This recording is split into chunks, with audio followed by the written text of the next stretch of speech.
Welcome back to A Corporate Time with Tom and Dan. I'm Tom. I am Dan. Samantha's here. Butler's here. And we have another special guest on the line, my friend. Let's get to him now because I hate keeping this guy waiting.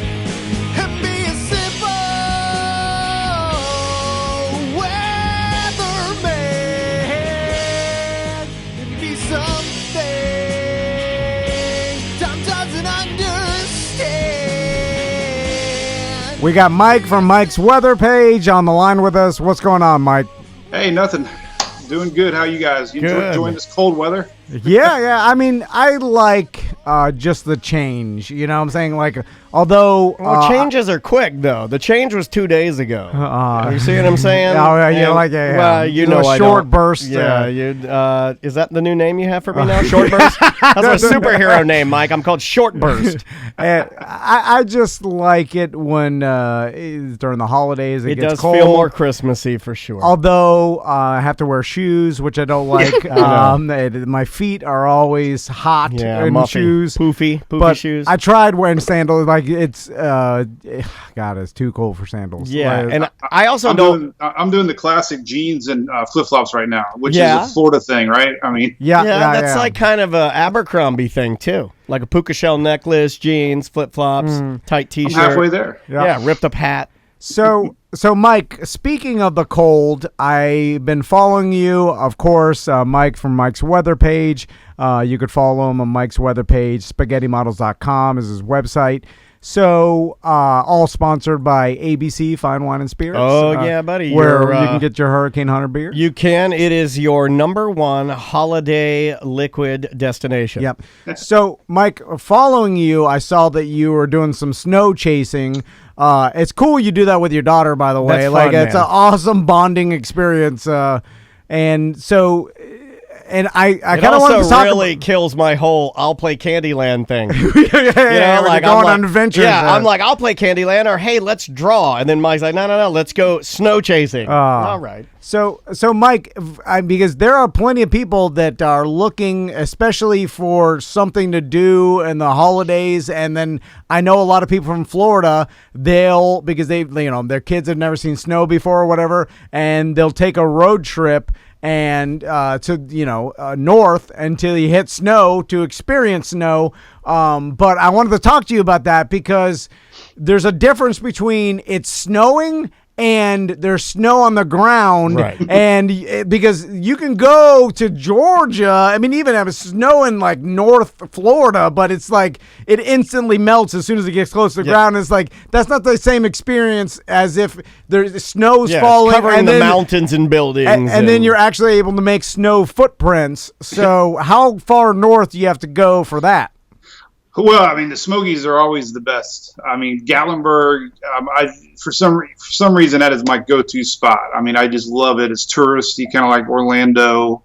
And it's high. The key with snow, I've learned, which is like, duh, but the higher up you go, the more snow chances you have. And when I was chasing a couple of years ago, people were saying that you got to go to the 3,500, and it dawned on me, like, duh, so higher, you don't think about that kind of stuff, but higher elevation, obviously, you had better chance for snow. And when you go to Atlanta and start heading north to the Smokies is when you get those higher elevations. And so, yeah, that's, it's a good mixture. Something about snow, I get the diehard fans that make fun of me. They're like, just come to New York, come to Pennsylvania. I'm like, but it's something about seeing snow in the South, that's just different. It's like, doesn't happen, right? So yeah. I mean, you could have snow on like the bus stop or maybe a sewer grate, or you could have snow in an old barn. And I think of old barn in the South. Sorry, it's a stereotype, but I'm just going to go old barn all day long. Yeah, and I got a picture of that last week. So. Oh, very cool, man. I remember it snows every once in a while in Florida, and I remember God, it must have been 7 or 8 years ago when I lived in Deltona. Oh, more than that now because I lived in Maitland for 10. So it must have been like 12 years ago where there was it got cold for long enough that it snowed, and there was enough, and it was mainly freezing rain. But it was more like lazy hail. But it was enough for me to actually on my patio furniture make a tiny ice ball. And I was like, whoa, That's kind of cool. And so that happens, but is that gonna happen less, or will that you think at all possibly get that cold enough in Central Florida again? It's a very possible setup where we have moisture that comes, by you would be coming off the Atlantic. By us, it's the Gulf. But it's all the cards have to align. But we get this on our side. We get the Gulf moisture feeds off, in front of a really cold air mass, and it snows. It's like lake effect snow, but on the Gulf side. And the Atlantic does the same thing. The warm Gulf Stream produces moisture, which gets cooled by the cool air coming down from the north, and it's a weird lake effect. It's not the true cold front coming down; it's the moisture coming off the water that helps feed the snow. And yeah, it'll happen again. It takes a weird setup, but you can count on it. You just once every few years. 77 Tampa got hit hard. Yeah, we were showing that on one of my chats the other day, and it was roads closing, snow plows. They were like panically trying to find snow plows in Florida, and anytime you change. We were just talking hurricanes, 3-4 weeks ago, right? Yeah, yeah. It's crazy. It's funny. I can remember, Mike, I want to say it would have been early 80s, because I would have been in school, but I remember I was very, very young. But I remember them canceling school because they said it would, quote, snow. And I remember this. I remember staying home with my mom because my dad's out on the road, mom's, at home. Yeah. And I can remember looking out the window and seeing it falling, but nothing, like you're saying, nothing was staying on the ground. And I can remember that it really it made me think that snow was not as amazing as ever, everybody says snow.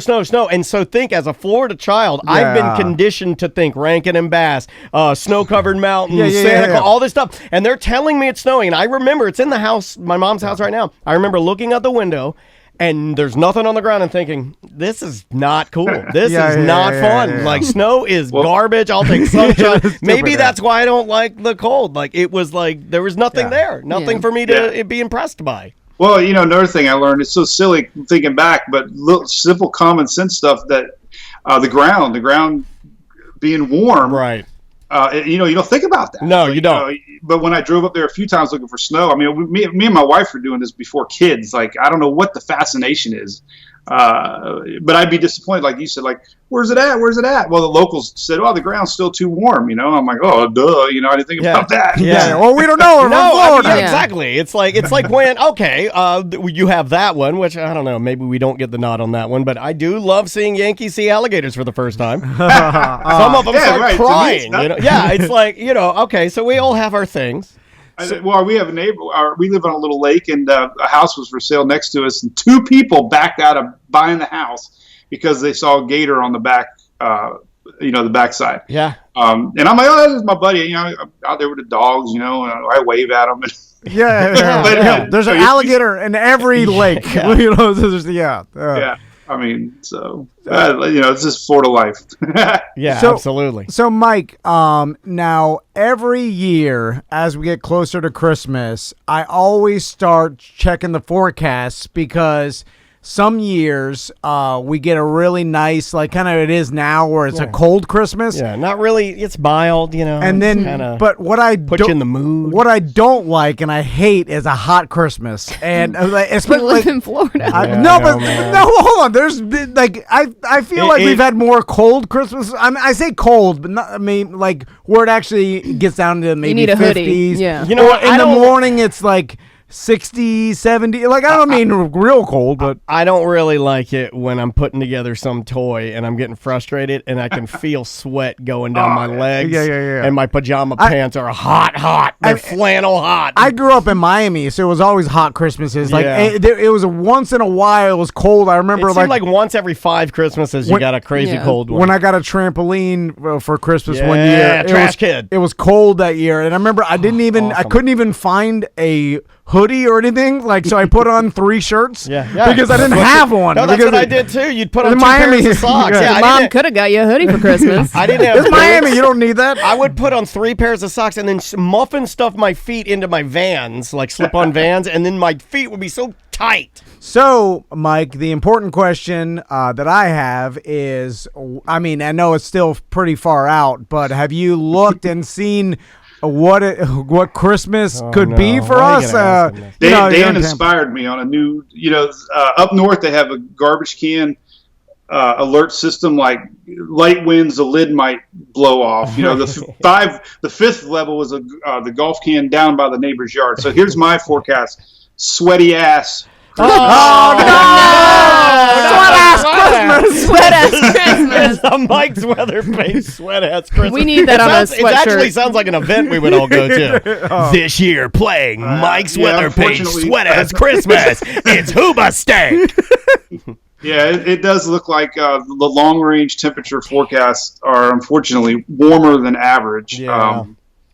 We do have an interesting setup for next week, though, believe it or not. I'm really curious. We might have a big dip in the jet early part of the week, and we could have some stormy weather here in Florida and maybe some cold weather again midweek. So we could have some cool weather again next week. But storms is what I'm a little concerned about with these big dips in the jet stream this time of year. So the long range models, one thing I learned about winter forecasting, I think hurricane tracking is so much easier than winter. Winter forecasts are busts, and the poor meteorologists are always getting burned on the winter forecast. So it's just the timing of these highs and lows, and if they go a little bit farther north, it changes everything, and they go, nobody can really predict that. So maybe it's a good thing it's a sweaty ass forecast. Maybe that'll be wrong, and it'll be a cool ass forecast. And because it is nice to have at least a little bit, you at least Christmas morning, you're like, ooh, you need a sweater. It's like a hot ass Christmas morning. You're like, God damn. Yeah, it is. And then Sweat ass. you're supposed to open the doors and let the cold in while I'm drinking my coffee. Yeah. And it usually The happens. I'm kids are- drinking a Mountain Dew. It's hot, and then I'm like, I've got a tank top on and just underwear. Yeah.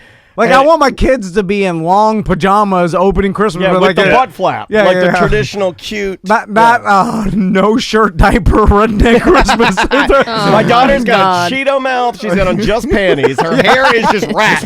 She looks like, she just has like white guy dreadlocks from a reggae band. Her hair is just blonde dreadlocks. Well, we Coated. tradition at our house. My dad, I think more times than not, would run the air conditioner just so we could have a fire. And that's a Florida fact. I mean, anybody in Florida knows what I'm talking about. We'll crank the AC down just to have a fire, and the up north people are probably laughing. Like, No, you know what? We do the same thing, man. Mom had a gas fireplace. We turn the air down, crank up the fireplace. Hold on, Mike. I just realized something. Like, you have something you're known so much for that I bet all you get for Christmas from all friends and family relatives is the weather-related Poor Mike. tchotchkes. Yeah, Is he's like, if I get one more GD umbrella, I'm going to break it over my leg. Do all people get you is weather-related? Look, I got you a barometer. And you're like, if I see one more effing barometer. A barometer. Look, it's a weather station. yeah. Is that what No, happened? I get a good variety. Okay. The fan. I don't know if your diehard fans probably send you stuff occasionally, right? Not anymore. So Yeah, we want them to send us more stuff. but They used to, but We we made really fun of use- their gifts so much that they stopped. People would Yeah. send us stuff, Mike, and we'd go like, "What is this? This is stupid. Whoever sent us this, don't ever talk to us again."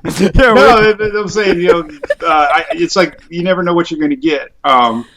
And it is cool this time of year because I had some people today say, "Hey, we got you Christmas stuff." So I'm more excited about that because they don't know me. I know what my wife's going to get me, socks and underwear. Yeah.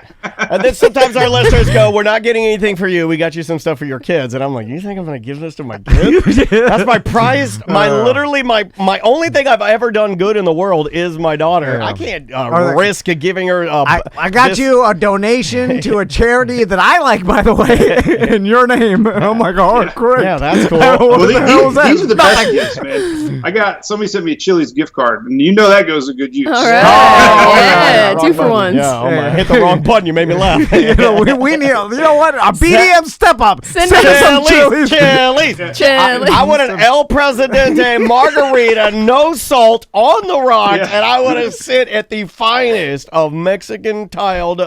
I like a high top. Southwest egg rolls. Well, Yeah. here's a commercial. The best thing for a sweaty ass Christmas is a cold margarita from Chili's. Hey, wow. Mike's almost as good as me with the QVC stuff, man. Brother, we love talking to you, man, and we hope you have a wonderful holiday. And we know that you will have your finger on the pulse of, I guess, whatever. Everything weather. Yeah, I mean, but I keep posting. Definitely. I mean, I keep the chat going, Facebook, Twitter, and we still have weather in the winter, and storms and cold, and it's fun. So I enjoy it. Definitely the hurricane season wore everybody out, and my numbers tank as far as views. I think people just want to forget about it, and I'll see all them again in June. But for all the other diehards, we'll be tracking winter, popping up and see snow again, maybe. yeah, there you Awesome. go. There you go. Well, Mike, it was great talking to you again. It's Mike from Mike's Weather Page, and all sponsored by ABC Fine Wine and Spirits. Indeed. We love them. They Yep. love me too. They got us, man. We're a good little. I guess we got 4 with Sam, right? We're a quadruplet. Yeah. Oh, yeah. It's 100%. well, ABC is a perfect sponsor, Mike. Yeah. Like I told the ABC, I was like, this is a good fit. Our listeners, And they tell me, they're like, this makes sense because you're here every other day. And I'm like, all right. you are paying for the whole sponsorship off your own money. This is a true story. I You're- told we're the I'm guy, in the you- vault, buddy. you give it back. I'm in the vault. I told a guy at the Corinne store, I go, yeah, you guys work with us. I'm talking about ABC, and he goes, yeah, I know. Like he looked at me like I'm an idiot. All right, Mike. We'll talk to you soon, dude. Yeah. Have a great holiday, guys. All right, Yeah, you you too, too. man. Happy holidays, Merry Christmas, and all that. Yeah. Oh man, that's always Good fun dude. talking to that guy. Chasing snow, boy, I gotta. So you got to go to the mountains. Yeah, that's. I've been wanting to do that. The only thing that's killing us is the drive. I've been wanting to do like a little getaway with maybe Yeah. even our families and hit a cabin or something, but I don't want to be in the car with my daughter for 9 hours. I think next year I'm going to do it. I've never seen snow. You've never seen Oh, snow? you gotta go. No. You gotta go. So I think next year I'm going to plan something. I really like snow, Yeah. and I hate cold. Where's the best place to go? man? You know- There's got to be some place where I'm guaranteed going to see snow. I would go to I go Colorado then. Yeah, if you want to see, I can go see Thoyce and Jaron. Yeah, but that's like real snow. You know what I mean? Like you got to go and see it. if you want to go, but no, but I got to make a snow angel. See, I was The supposed Smokies, to go. like Smokies are perfect. You'll see snow, like and, Cheaper. But if you're gonna fly anyway, like that's the thing. It's like if you're gonna take the plane trip, I would go out west, Colorado, Go to Utah. and, or yeah, like of course, I mean, Utah is like you'll see snowland, right? Crazy I mean, amounts of snow, but it's like just if you- powder. I and got to it- go to Burlington Coat Factory and and get a it's- coat. Well, If you I mean, drive, yeah, I go got to some, Smoky. well, I got all my snow gear that we were Just wanted supposed to to go shout out skiing. Burlington. I didn't even get a chance to use it. I might put my hot chilies on Christmas Day and just sweat in them just so I could wear them. Andrew made me buy these damn hot chilies for our ski trip that got canceled because of COVID. it's And I look pretty good in them. snow is cool. I thought my sons would like snow a lot better, but I think as they get older, Well, they're too small to like go when off they were by like 3 themselves and and make 2, their they own were- snowman. They were just freezing in this bundle clothes. I feel that like were- that's going to be me. No. Oh, it's fun. It's although snow activities like a tubing or a skiing, that's where it's at because just seeing it walking around, you're like, all right. About 15 minutes in, you're like, I get it. Got to go sledding. Got to do Well, a yeah, you gotta snowball do- fight. The Yeah. tubing is great. Snowman. Tubing is great one time. You Mm-hmm. walk to the top with your tube, you huff and you puff it, you ride down the cold, your cheeks turn pink, great, then you get a beer. Don't go back up. Okay. Yeah. No sense. Good advice. Well, you're just going to huff and puff again, then by the time you get up there, you start sweating in your snowsuit or whatever you're wearing, and it's just miserable. You know, one of my favorite America's Funniest Home videos are the person that's rocketing down a hill. Oh, on legs a tube, be gone? and they hit some sort of ramp. It's unclear whether they put the ramp there on purpose or it's just a bump in the snow. It's usually a septic tank, I feel like. But when they hit, Right? I mean, it's usually just a snow-covered septic tank. when they hit it, they launch off, and then they do that move where they're It's doing it's called learning to fly. yeah, they're doing the arm circle on both hands, and then Trying to balance. but they're drifting back as if to land straight with all their weight. And these are fat moms and dads. They land with all their weight, tacoing themselves. Their own man. heavy legs come crashing down onto their own face. And that's I'm like, oh, that's gonna be a stinger. But the flip side of that is fat mom or dad on tube, rocketing downhill, hits toddler. Yes. Full Yeah. and toddler standing like soldiers. Toddler standing like he's guarding the unknown soldier's tomb. Yeah. Toddler guarding president. Fat dad, rock 60 miles an hour, and then hits kid flippy flips. It's like full ragdoll flip, Yeah. and then fine, just a little crying, but totally fine because rubber bones. Yeah, they do have rubber bones. But as you get older, your bones calcify to the point where if you do the same flippy flip, you're dead. Break, yeah. Like, dead. but it's set up to look like I'm going to watch a baby die because this fat dad is going to run into this toddler so hard. It's bad. Dogs do it too, but I love a good snow. You're right. Yeah. We need to get back into that when we have during lunch from now on. We'll watch only if we're having a low energy day. Okay, yeah. I'm gonna just pull up a compilation of some of our finest fat moms and dads getting hurt on snow or maybe mini bikes because that's the classic. And I think I'm gonna just kind of inject that into our daily routine. Well, this is this is our Build company up culture. morale. Isn't that what you're supposed to say? This is our corporation culture. Our business culture is whatever it is. Add that in. Oh, I also like kid on tube slides under a parked car. That one's rough. Yeah, those are scary. Those are scary. It seems scarier than it is, I think, but it's right underneath the parked car. Yeah. And you're like, where are you tubing? Why are you tubing in Detroit? They like to tube as well. Yeah, it's so I know. tube It's in just the D. like you're tubing in like a city. There's crime City there. life. So cold in the D. You shouldn't be So tubing. Allah have F, we're supposed to ride our tubes. You're tubing where crime is. It's weird. Crime tube. Anyway, all right. Bye-bye. It is another corporate time with Tom and Dan. I'm Dan. I'm Tom. Samantha is here. Butler's running around crazy because the fish tank. We got new fish. Yep. Yeah. But the fish that were added, have you seen their eyeballs? They're Bright red. Yeah, that's true. They got the devil eyes. Red laser like Terminator eyeballs. Oh, was that? Did they come like that, or They came like Yeah. that. Oh, okay. all They right. came like that. I got scared because we've thrown all those rotten shrimp. I know. Okay. Oh, we got to tell that story real quick. I Okay, don't we know. have a guest. Oh, Before man. we get to our guest, we had. I don't know if I we thought should say Daniel this. got mad at me for doing No, it. I didn't get. I didn't even get mad at you this morning. I think I'm direct with the things I say, and I don't think you're used to it. You know how you say Oh, no, sometimes no. your sons, if you were even to raise your voice a minuscule amount, that they would think that you're literally like out of control punching. yeah. I think that's kind of how you are. And I see it now because I wasn't at all even irritated or mad or anything. But yes, maybe a little mad when Tom found a bag of dead shrimp in the fridge.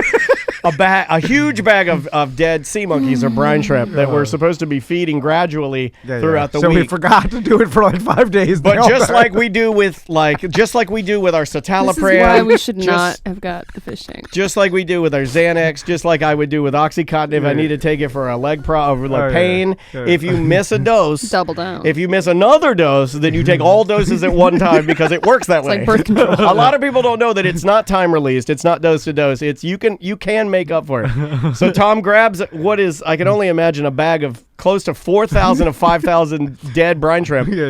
And we dump it into our tank, and the fish don't. Their fish are like, yo, these are dead. they're like, we're not. When did you do that? It was swirling around crazy. I think I did it on Friday after everybody we left. don't really remember Oh. because I saw it in there. I was like, oh God, the shrimp. We've been forgetting It's to been do it. stinking up our fridge. Yeah, it stunk, and then I spilled some. Oh, he did. In the fridge? And my hands stunk. And then he rinsed them off, and then away he went. But anyway, the shrimp were in there for hours, and then eventually I think they just got filtered out. Oh, yeah. Something happened. We have a guest on the line, everybody. A buddy of ours that we've known for man, I want to say I've known this guy now for it's going to be pushing 20 years soon. Oh yeah. It's got to be like 15 now because I believe I knew this gentleman when he was since 2004. Yeah, when he so was it's at least 15 years. like he was just a movie making and comedian young teen boy. Yeah. And now he's a good-looking L.A. actorman. And ladies and gentlemen, it's our good friend Shane Hartline. What's up, buddy? What's up to Actorman? What's up, dude? Yeah, well, everything in the Tom and Dan universe is mun. Yeah, you know, yeah. like So it's whatever I you like do, that. and then mun after. yeah, because it's like if Lazy you're, mouth. Yeah, it's kind of yeah, lazy. yeah. How you been, man? It's very good to talk to you. And you're in what part of California are you in right now? I'm in Pasadena. Nice. First I'm just calling to check on you guys. Are you guys okay in Florida? Are you yeah. good? We're thriving. That's mainly what I'm here for, is just to check on you. We're gonna be where you guys are. Like if you We thought are party you, crazy, if you Shane. thought you guys could get to lockdown fast, just Yeah. wait. I mean, there's masks within the city, but once you get right tight as fit, I mean, just anything you want. You're in Waffle House, God. no mask. Yeah. Just Look, I just whatever tell you people want. this. The only mask that I wear right now is believing we have a new president. That's what I say.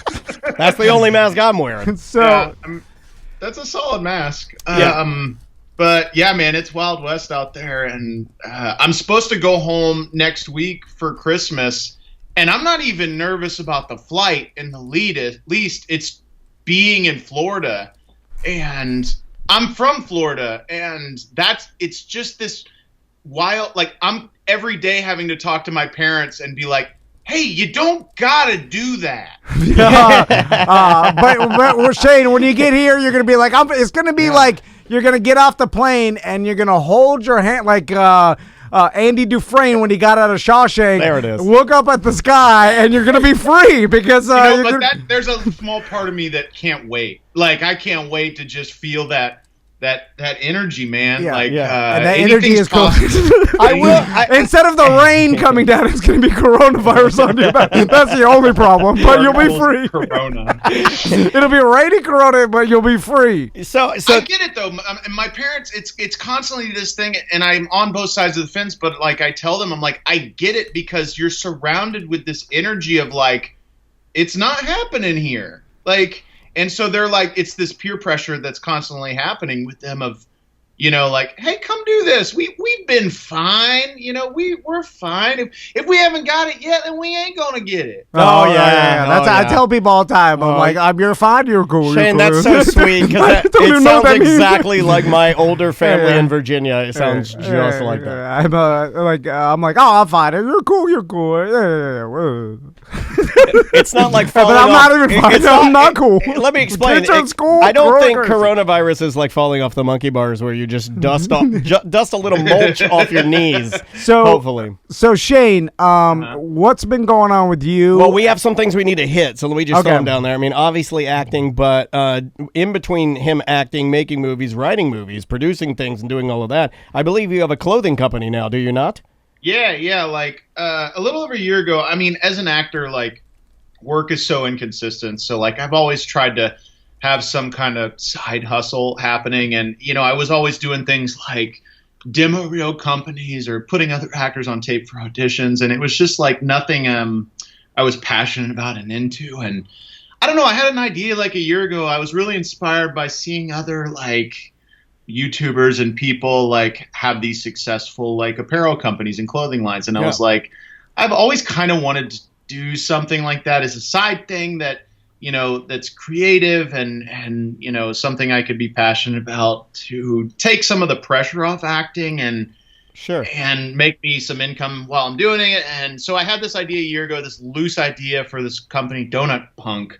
And basically, I created this image, this loose image in my head of like, at first I was just like, what are my like two of my favorite things? I love donuts and I love like 90s nostalgia, and I was like, oh, that'd be a fun combining those kinds of things would be like a unique and fun way to brand it and just to create the image for it. So yeah, I just started like developing it. still in the process of trademarking it, which I'm sure you guys know takes quite some time. see, and then I hit- Hold on, Shane. We yeah. have never Now, trademarked anything. We do have a story to tell them about that, though. Yeah. I mean, we have investigated that, yeah. but we have found nothing worth trademarking. yeah. It's kind of like, you're not going to build a fence or a wall around a mound of doo-doo. Yeah, exactly. Because no one's going to Yeah. steal it.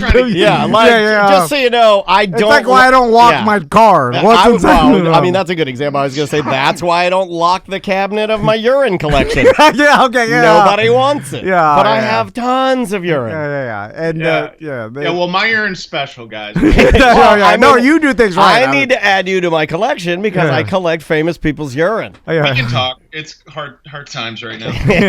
Again, in Florida, we're taught you start an LLC, and then when they sue you, You just change the name. you just get a new LLC. Yeah. It's easier, Exactly. like any tree service. We get all our business advice from tree servicemen.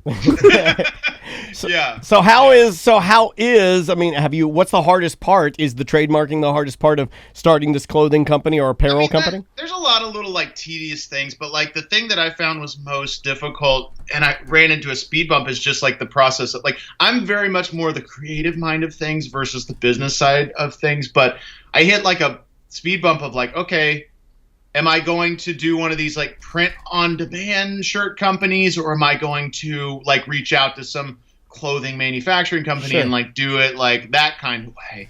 And there's pros and cons to both ways, but I wanted a little bit more like of a hands-on approach with it. And so like I had a buddy that was working for this clothing company out of Orlando, this manufacturing company, AKT. Oh yeah. And, yeah. Good people, really cool people. And so, I just kind of partnered with them, and, they helped bring everything to life, basically. And we launched like 2 months ago. And I don't know, man, I'm partial, but I love the stuff that we're putting out. And it's fun. And it's like I said, it's a side hustle right now, that's just taking some of the pressure off of acting, and still something creative I can, put my creative efforts into. Yeah, awesome. For sure. And you've been doing a lot of, I've seen, obviously you've been acting, at least until COVID kind of. Yeah, what's going on with that? Yeah. I mean, are production companies, are they starting production on things they could do safe? I know they just had another wave and they shut everything down. It's like, is there no work right now for like actors? It's cut back like significantly. Like, there are productions happening. It's just a whole new process. There's like a whole new crew member that has to be a part of every project called a COVID compliance officer. That is a person that literally just has to be on set, clean everything, make sure everybody is distant, just really abiding by COVID things. Florida needs probably like 100 of them per city. Oh yeah. Our COVID compliance officer is a raccoon with a doctor's mask, and he don't care what I do. He's eating my trash. The raccoon. Okay, we have. And he ate the mask. We actually, masks are delicious.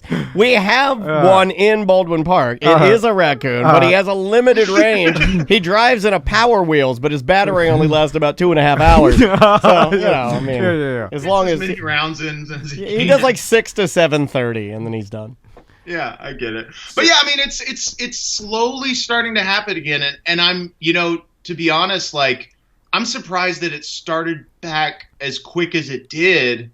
But I think that it's like the industry was like, no industry, nobody was prepared for anything like this, and it was just such a shock through the industry. And yeah, and to a deeper topic is like, I don't know how long it's going to take to fully recover as far as movie theaters nationally. And it's crazy, man. But yeah, it's slowly starting to happen again. It's just like, for me, especially like, my audition ratio as far as amount of times I'm auditioning is cut significantly. And I know you've been out there just grinding. I mean, that's got to be almost like a 180 of what you originally had gone out there and intended to do. Does but that motor, he's pivoting. That's Yeah, why he he's going has to to pivot. apparel. Yeah. Shane's always had the grind, so it's just going to pivot to something. Whatever else, he's always going to grind. There's only a few people that you and I know that we always look at and go, these guys are going to be the successful guys. And two that I think of now. We talked about Adam Ivy yesterday, our buddy. Yeah. And Shane.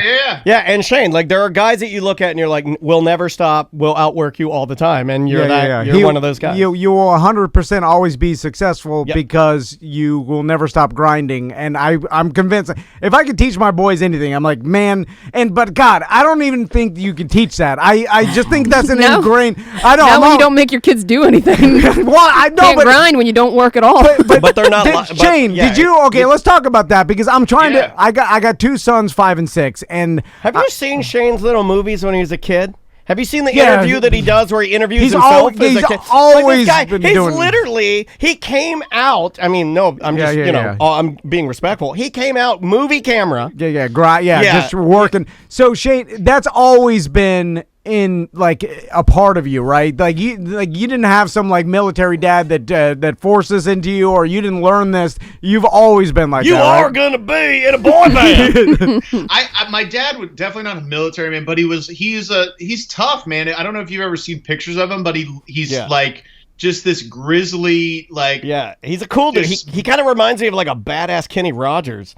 Yeah, man. Like he's just this old school grizzled, like he was a wrestler in the 80s, Florida man, and and so he owns like 2 or 3 businesses, and so I grew up. And I didn't see him a lot when I was. There was like periods of times where he was just like out building these businesses, and so it was, I think, instilled into me very young, just like seeing him working as hard as he was working, and then like it going into like my teenage years, it was like every weekend when I'm in here wanting to, play video games and do anything but work out in the yard, he's finding anything he can do in the yard, and it would frustrate me to the point of like, Dad, do we gotta do this paint this bench? Like, is there like he would just find things to do, and it was like he would force me to do it and finish it. It's my dad was always I act like he's still with us. My dad is always like, don't start a job unless you plan on finishing it. And I think that was really instilled in me on a really young age. It does take away, good dad. So the way that you're saying it, Shane, Tom is really going about this the wrong way. I thought it was just you had it or you didn't, and then that took some pressure off me from doing anything. I wanted to be lazy. His kids see him all the time. He's never away from them. He's never building any businesses. In fact, he's tearing down the businesses that we've tried to build. I think they're like, my dad gets money from the government. I think that's what they think.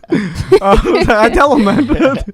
The future's going to be great, boys. We're all just going to be gifted money. You can start a job, and if you don't finish it, whatever. That's my motto. Hold on. That's what's printed on I crocheted that on a frame above my desk. I know. So, Shane, I want to ask you a question because I feel like I've been wondering this for a while, and you know a lot of Hollywood types and actors, and you know this business, and maybe you can figure this out for me. God, I don't even know where you're going now. So I see these Cameo videos, and Daniel was on Cameo a long time ago, and I think I honestly, Shane, I think I got on Cameo like the month or even the week that it came out. It was years ago. Because even the platform was not good. Like the website was even clunkier, So Shane, I want to ask, okay, so I see a guy, and his name is, I had to look it up, Brian, is it Bumgardner or Bumgartner? Or, what? Kevin Malone from The Office. Okay. Oh, yeah. Kevin Malone from The Office. Why did you write it down?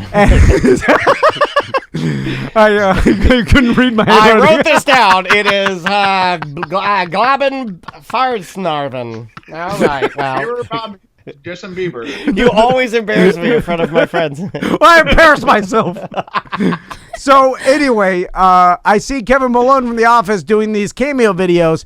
And then I'm like, Cameo is paying him to do that, right? Like, he's not voluntarily doing videos for random fans for $30 a pop. Like, what does he need to do that for? Or is he, because it's a novelty and it's easy, and what does it matter? It's $30. But I'm like, oh, the guy's a millionaire, a successful actor. Why does he need to do this? But then I was like, oh, Cameo probably paid him lots of money to do this so they could use that as to promote Cameo. So what do you think that is? I think, I don't know for sure, but I would think that some of the higher caliber people on Cameo probably were enticed with like a signing bonus or something. But I mean, I think a lot of people that I know that are on Cameo, I think they do like it because of the ease. It's just like hop on the app, I shoot this thing, and 30 seconds later I have $60 or whatever it is. It's just like this quick money. At those guys, at the famous guys, like I see Bam Margera was doing it too, and then like I would just assume they would get so many requests that you could literally, I mean, it would never end, right? Like you get hundreds a day, and then obviously a guy like Bam Margera. I think you can turn it off and on. In order to limit it. And do you just go through? I mean, I guess though, and you get to deny ones, like because some people they've gotten into trouble because some people have, like if Shane had a Cameo, and I don't know if you do, but if he has one, and I like send him my new, I want you to say all of these horrible things about this person, and then they'd be like, I'm not going to do that. But we got in early, Shane. We actually tried to fire a guy that was here using Cameo, and we hired Chum Lee from Pawn Stars, and it was before they even had any rules. I mean, Chum Lee was like, you're an idiot. You're the worst employee. And it didn't even matter. And I also wonder because I just assume $60. These, especially like when you get up into A and B list actors, where I'm like, well, these people have to be so busy. How do they have time? Like, I wouldn't have time in my day. I'm nobody. But to do like an hour worth of Cameo videos, like, and start going through and reading the scripts and filming, I'm just like, who got time for that? So you managed your time. But it's for what? A couple $100? Like Kevin Malone don't need a couple $100. Bam Margera is a millionaire. You don't know that. Yeah, I'm assuming. I think Bam. Have you seen recently The Undertaker was on Cameo? Yeah, I did see that. Character, he did like a limited amount for like $1,000 a piece. Yeah, but they do it for like charity too. Yeah, like Jason Alexander did it from Seinfeld, and a few other people like Lance Bass. I think his have only been for charity. It's probably just really cool. Cameo probably gives the Undertaker $10,000, and then the Undertaker donates the money he gets from Cameo. Why does he need money? He's dead. yeah, something like that. I have a funny Cameo story real quick. And talking about like how you guys like did a bit with Cameo, I think that I've tried to do that a couple times, and I had one time that it kind of backfired slightly. I hired Corey Feldman to do like a video for like a comedy show I was doing, where like and I typed it up, and what I thought was a very clear direction and explanation, and I was just like, hey, like, and I typed it what I wanted him to say. I was like, say this. And so it was basically like bashing my show. So I was going to have Corey Feldman come on camera and just like bash my show. But he took it personally and thought I was bashing one of his shows or something. And he's like, I got to send you this. Like, but he's just like, yeah, I don't really know you, and like I don't know why you're like bashing my show. But, you're a horrible person. I appreciate the support, like, and I'm just like, oh no, like. Did you use it? I chopped it up to where it still kind of worked. But you're right. You don't like hurting people's feelings, man. You're not. No, a bully. I don't at all. Yeah, especially not Corey Feldman. He's harmless, right? And he's been abused. I feel bad for the guy. Exactly, man. I'm not. I will laugh at him though, because like you look. I will pick and choose. And I will rationalize how horrible I am. Well, I'll laugh at anybody. Come on. But I will laugh at Corey Feldman. But the whole Corey's Angels gimmick, you got to hand it to him. I went to his concert out here in Los Angeles and had to leave because I felt bad. Oh, no. Hold on. What happened? What was if you felt bad, then I would really feel bad because I'm a sensitive. Well, you're sensitive too, man. I'd probably not like that. Then. What happened? So it's okay. You remember when he was doing the music? He was on like the Today Good Morning Show. America. Yeah. It was around that time, and he did this concert in Los Angeles. There was a decent turnout, and the intro. There was an intro video where basically it was just like all of his accolades, like reminding people like how successful of an actor he was. Okay. And then I'm like, okay. And then he like does his like big song first, and just he's dancing, man, and he's going for it. And like, it was like, I don't know. It was this like, I feel embarrassed and like I was so uncomfortable and I had to leave. Like, because like he does this thing where he weaves rock and roll and then soul. So because just like not any choreographed moves. He goes freestyle, man. Yeah. And he goes rogue.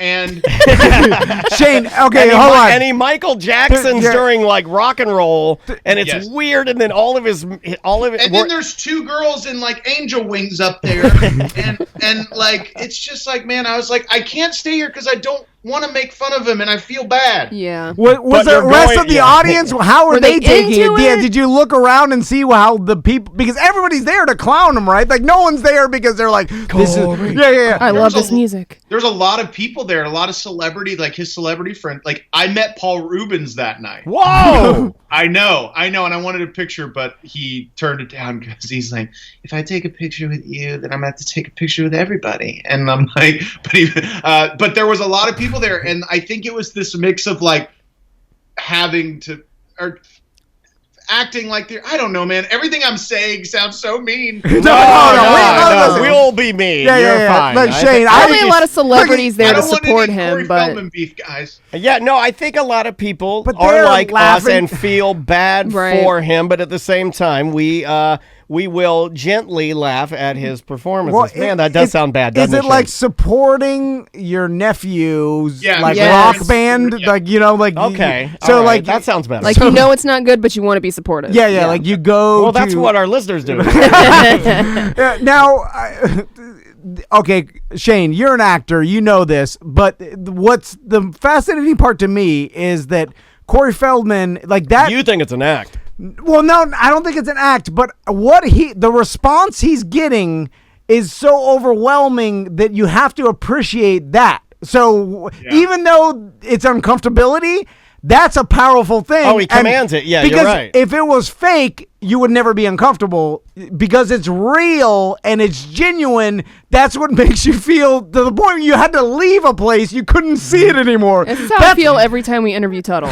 That's powerful. But I mean, you're even, eliciting a response. Canadian Josh called in this morning, and we'll play it later, but he talks about how I believe Buddhists believe that every emotion is suffering.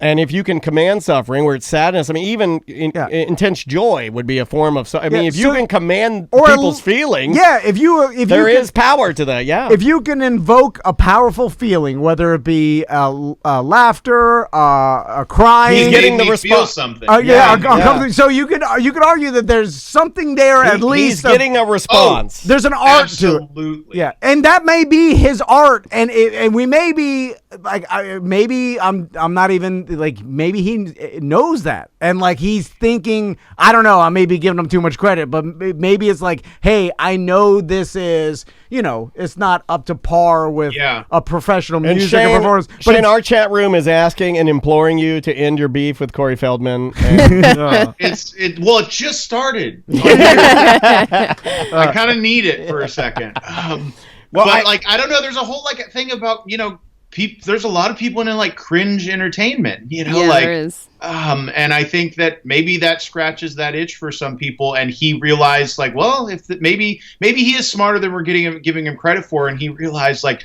this is connecting in some way. Let's lean into it. there is a weird thing that almost makes me think that, because when he's talking about the abuse in Hollywood, and when he's talking about the Coreys, and when he's talking about that side of things, he almost sounds extremely credible.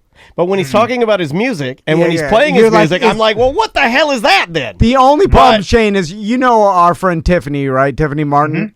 She's had some. Went to the party. Well, no, she's had some bandmates because she had that all-girl band that had played or at least auditioned for Corey's Angels, and based on their experience, it's all real. And you should have left because it's not. He's not aware of what this is and the art and the emotion it evokes. Yeah. It is I it's forgot about real. that. I forgot about that. He thinks it's better. He thinks it's as legit as it gets, and it's bad, Shane.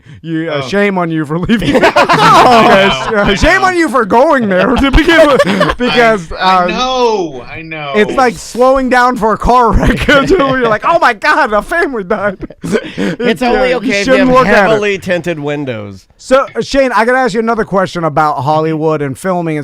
Are we gonna see? Because I'm sure. I mean, as everybody knows, it's all one big business, right? A gigantic business. So I'm sure that production companies are starting to pivot and figure out. All right, we're gonna have a lag in entertainment coming out, right? I think we're gonna start seeing it next year with the problem no one filmed in 2020, or there was a limited filming. So are production companies starting to pivot to shows and things that they can film with COVID regulations? For instance, like America's Funniest Home Videos, like obviously came back out. It's like, all right, they got no studio audience. It's all Zoom, which is fine. And then it's just a bunch of editors and Alfonso hosting a show. They could do that forever with COVID, no problem. They probably will. And then some game shows and things like that. And then I'm sure some TV shows. The problem is you've been on sets. I've never been on a TV set or a commercial set. It just seems like there's so many people behind the scenes that how do you film shows? So what shows could they film with the COVID regulations or like limited people or staff? Well, I think it's not as much about what they can film, because I think like everything's kind of starting to film again. But like I said, the process is different. So, I know the Scream 5 movie just shot during COVID, and basically they quarantined all together. They all stayed together, shot the thing, and then left together. Okay. So like so there's like different like processes of like staying in the pod and just shooting with those people. And I know that though they're probably cutting back on intimate scenes. There's a lot less kissing in movies you're going to see for a bit.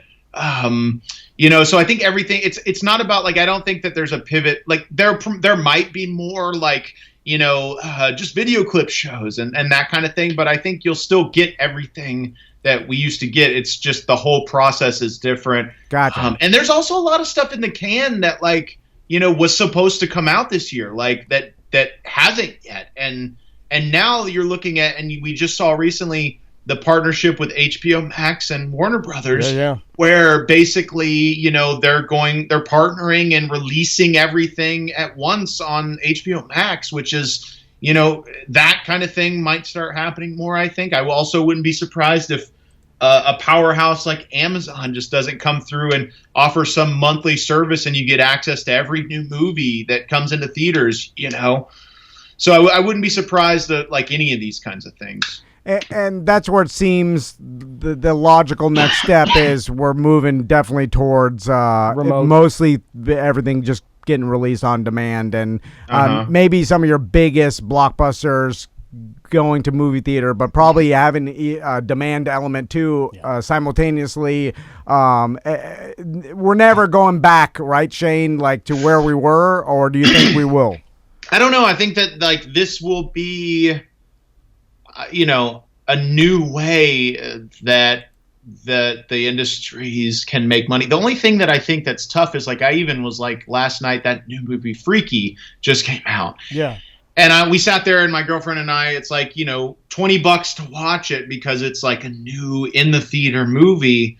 And we both like $20, but then we haven't been to the theater. So it's like way less than going to the theater. So I think that's the hump that a lot of people are going to have to get across. It's like, you're going to deal with a lot of people. It's like, I'm not paying $20, but then you're not going to the theater. So I think once they figure out the new way of doing it, it's just going to be in addition to, there will still be a theater experience. There's been a crazy resurgence of drive-in theaters this year, which is pretty cool.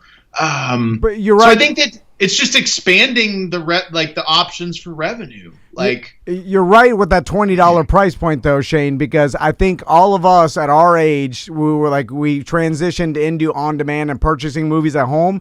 we're used to like the $2.99 Yeah, to $4.99. yeah. The $20 is like, wow, that they just. But you're right. It's 100% cheaper than going to the movies by a lot. But still, Well, we it's always hard. react. We're not going to compare to do research. Psychologically, it's hard to press the button on that $20 just because we are so trained to only do like $2.99, $4.99. Yeah. Like, you know, the $20 is a hard. It's also price like point. going to a bar, you know, like we've also been spoiled. You go to like a beer bar and they're like, oh, what do you got? And they're like, oh, we just made this. We just put this on today. It's a strawberry ale. And they'll go, do you want to try it real quick? And then they'll give it to you. And then you can try it and say, oh, I'll absolutely buy that beer. You could just throw $20 at a new movie and then get done with it and be like, ooh, that was really not satisfying. You But know? we do that at the movie I theater. understand but that, it's hard to press the but button. you're already there. Yes, yeah. You know, if I've already driven there, I'm buying a movie ticket. Dude. Yeah. I'm not gonna do what you said and just not hit the button. You know. Well, Shane, when do you expect to get everything up and running with the merch and the apparel? Yeah, the Donut Punk website, donutpunk.com, is already open. Rolling. So we opened 2 months ago, and now's the process of like doing things like this, like just to get the word out there, brand recognition. I'm sending a ton of stuff to like friends and influencers and all that kind of thing, just to get the name out there. I think anybody that starts a new business expecting it to like blow up instantly is kind of starting off on the wrong foot. And so I have like full intentions of spending the next year or two just getting the word out there. And I'm making a little bit of money, which is all I can ask for right now. Nice. But yeah, donutpunk.com. Yeah, Awesome. we'll go and check it out. Hey, man, don't be a stranger. We love chatting with you. And stay safe. And if you make it here in town, just shoot us a line and let us know you're around. Maybe we can catch up or something. I will. Before I leave, could I promote my horror film that I Yes, Yeah, yeah. you can promote anything, brother. We love you. Awesome. Yeah, so I shot this movie in January of 2016 in Lake Wales, actually. Cool. But we just released it. I sold it to a distribution company. The Haunting of Grady Farm. It's on Amazon, iTunes. Nice. Fun found footage horror film. So if you guys are looking for something new to watch, The Haunting of Grady Farm. There you Awesome. go. I know Sam is busy typing because she is our resident spooky movie gal. Yeah. All right, brother. Well, hey, give your family some love. Happy holidays, and we'll talk to you soon. Yeah, thanks, guys. All right, right, man. Shane. Take it easy. See ya. Love chatting to that guy. Yeah, me too. Makes me wish he could babysit my daughter. That guy's Some a of hard that, worker. that working, that I gotta chutzpah would fall off on top of her head. I gotta start listening more to people's plugs because when Shane was Yeah, talking I about know. Donut Punk the Yeah. first time, I started drifting You off. need a website, guy? Yes, it's been up for years. I started drifting off, and then I was like, "What? I'm gonna ask him about this. I'm gonna ask him about this." Not listening, and it's funny because it's in my ear, right? So, but it's my inability to do two things at once. Then when it came to the But end, why not put both headphones on so you have double the chance of catching what he's saying? then when it comes to the end, I say, "All right, I'm gonna hit his website one more time," and then I say, "All right, since you weren't listening to the first time, whatever you do not ask him like when is it coming out over here because it's probably already out. It's Right, going to right, show you. right. Don't say that Just part. be like, hey, Just go plug straight- your apparel. Yeah, just say that again. And then, so I tell myself that as I'm like, oh, Daniel's saying his thing, and now here And comes go. me. And then I'm like, all right, so when's your apparel coming out? And as I'm saying What's your that, name again? then I'm like, please, it'd be like, all right, yeah, I'm glad it's coming out next week. Or so you're gambling. As You're I said gambling. it, and then I'm riding the lightning a little bit, but like, how wrong? And then I'm like, Yeah. he's like, it's already been out for 2 months. Thank you for listening to me the first time. It shows a lack of Oh, caring, yeah, and yeah. it's an insult, actually. Oh, it is, yeah. Because it shows It's me like this that guy's you weren't just even having listening. me kill time on his dumb radio show. So he you can get out of here. insulted me, and then as he's saying that, I'm like, yeah. I'm like, why did I say that? I'm like, not only does Shane think I insulted him, but everybody listening to is like, weren't you listening, Tom? You're an idiot. Well, You no, I weren't don't think listening to anything. everybody. I was saying I don't, that. and then if I was a listener, I'd be like, I don't like your lack of caring because you're obviously not even paying attention to what's going on. This is ridiculous. Okay. How can you? And that's So all the have emotion. you? Let me ask you a serious question. Have you achieved 90% very good because you're almost there. You know. I mean, Oh, Vito. man, you're Don Vito crazy today. but that's the life you want to live, right? You just want to sit back and I do, but I you can't. don't want to care. I and don't then think I everybody could do it. It's kind of like Shade. It's like, I It's know worked. I don't have to wear a mask around here, but I still wear one because I just feel more comfortable. It Yeah. seems to have worked for these. You sit back, do nothing. Everybody does the Very work good. for you. You're not listening or paying attention or putting any effort to anything you do. You are And- becoming your worst enemy. Wait a minute. Do you ever? And then you don't still even- get wait a minute, praised. You don't and- even turn your own microphone on, do you? I do all of that. Yeah. And you just That's walk, a life to live, and right? you just walk around the corner, and then I turn the studio lights on, I turn your computer on, I turn your mic on, and when you're done, I turn your mic off, and then you just get up and walk to your desk. It's I like- give this him is- notes and This and is very similar. I bring him his lunch. This is you do. You heat up his stinky fajitas. It's like when they tell like celebrities, like, do you want to live a life where you surround yourself with yes men and everybody just telling you how good you are at all points of time? You're Well, not doing we anything. don't do that. And I'm like, well, that sounds pretty good. Yeah. I know I don't have that, but I'm saying I'd like to achieve that. I'm like, do you want to not know what's going on in the world and just tell everybody telling you you're awesome, but slowly everybody's making fun of you, but you're living in this bubble. You don't know what's going on. I'm like, that sounds great. Okay, Twitch chat room. Or, What's bad about Tracy wants to know if you think that this is fun What? because they're obsessed with you not knowing what fun is or how to party. and What the? how What you- this? What today? Right now? Yeah. Oh yeah. What is this? Tracy, This is what- work. This is my job, Tracy. Do you think your job is fun? Your party patch, mailing it Or out. their job is party Dice patch. It Man's- almost sounds fun, doesn't it? Dice Yeah, it's a Man's party. yelling at you. I know behind the scenes. He doesn't yell at her. He just, He's telling he you. just sends rambling emails. Yeah, one cockamamie idea after another. I know Dice Man. It's always the next thing is a Yeah, pit bull and this shooting guy. toothpicks into the And space. then this, just space picks and Space this picks. weed, and I'm selling Yeah, that he on had Bisrich. marijuana infused, I'm like- cinnamon whiskey flavored toothpicks that he shot into space. And then I get like, look, I'm fishing for 10 days. I caught 10,000 sailfish. And then it's like, all right. It was like, well, how do you have time for that? My God, there's 20 businesses. Like, I can't even run my own business. He's You got people 20 running him. What do you think you got- Tracy's doing? You got 20 Right. space picks and all this ridiculousness, and you're fishing? Anyway. It sounds fun to me. Bye-bye. Welcome back to the Human Laugh Factory. I'm Dan Dennis. Okay, so this is our theory that we're going to do a segment where me and Daniel watch something that shouldn't be that horrible. funny, and it's pretty horrible, but not that hard. I mean, It's pretty horrible. We have to ease into it because Well, we honestly don't can't get want to to know level how 10. horrible it is, right? That's the goal. yeah. Well, you don't want to know the goal reality is of the goal is the to stay in trauma. the dark a little bit. So we're gonna watch a video of a ski lift that's out Oh, of yeah. control. Well, we've done this before, but We've we'll watched start it before. with this. It's one of our favorite videos. In fact, just thinking about it right now is triggering a laughter, or as Dirty Jim says, laughter, And then- inside my body right now. We should do this where once a week we find an internet video that's Oh, Samantha's got jokes in the chat room. She Oh, says, wow. so we're doing ridiculousness? no, how Oh, dare yeah, you. and you're Chanel West Coast. Oh man. Oh, yeah, Well, She's you the said it. worst. You said it. You can see her tees on the internet. I've looked them Yeah, up I have before. too. Well, Wait, it's mine just- or hers? No. hers, not Yeah, yours. yeah, You they're better, not- they're you not better on the internet. slow down, Yeah. dear Dick, because you're all over the place. You For- can see hers, but they're not just hers. They're under like a sheer shirt, so it's like, meh. Yeah. Well, there's been some slips and some other. Yeah, like, I'm a man. My God, how far did you look for it? Well, it's there. I mean, long You don't enough have to look that far. I mean, All right, Google I'm image looking. search and a scroll, Yeah. scroll. You're While like, you're there's a lot pooping. of fake How facts. long are your bowel movements? Yeah, You know, yeah. I don't ask you You personal see it and questions. you're like, okay.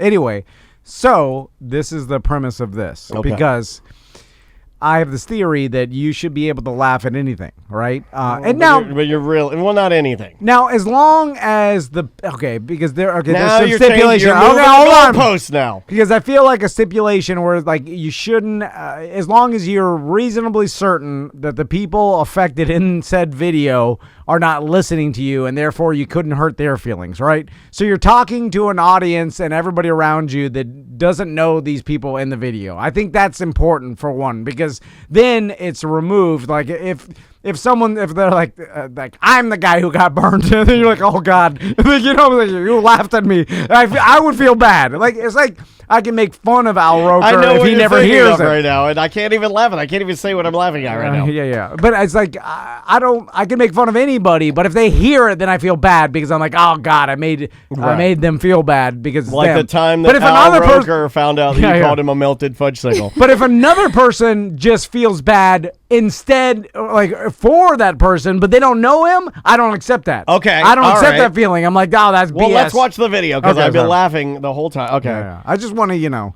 explain what we're doing because Right. I want to. We're doing good for the world here. Okay.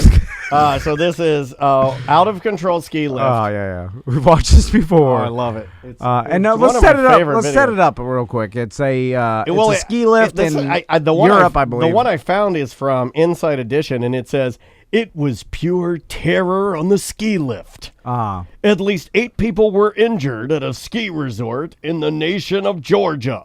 Okay. The nation of Georgia? Yeah. No, I know the country, but I'm just saying, like, even writing it like that just seems weird. Yeah. So it's Some skiers can be seen jumping off before the chairs crash into each other. And Oh, what happened terrifying. is, I guess the ski lift malfunctioned, and then the gravity was just causing everybody in the ski lift because it's heavy going up because of people going up, and then empty chairs going down. Yeah, it's so light. it's going to be heavier on one side. It'll whip you around. And then as soon as the brakes malfunction or whatever, it just started rocketing backwards. Does anybody have turn down for what ready? Oh. And then the ski lift with the people on it were rocketing backwards, and then when they hit the end and they do that the It U-turn, just started whipping and nay-naying their legs off. it starts whipping them off violently. Okay, here, I gotta watch it. All right, It's been too long. I'm Okay. starved.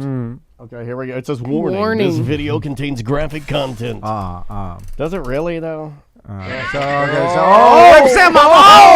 them off. So, Man. oh, here it goes. And now Oh my God! no, No, that wasn't- this is. oh, wowie. yeah. Now the people are jumping off for the lives. But now the Look how fast they're coming in.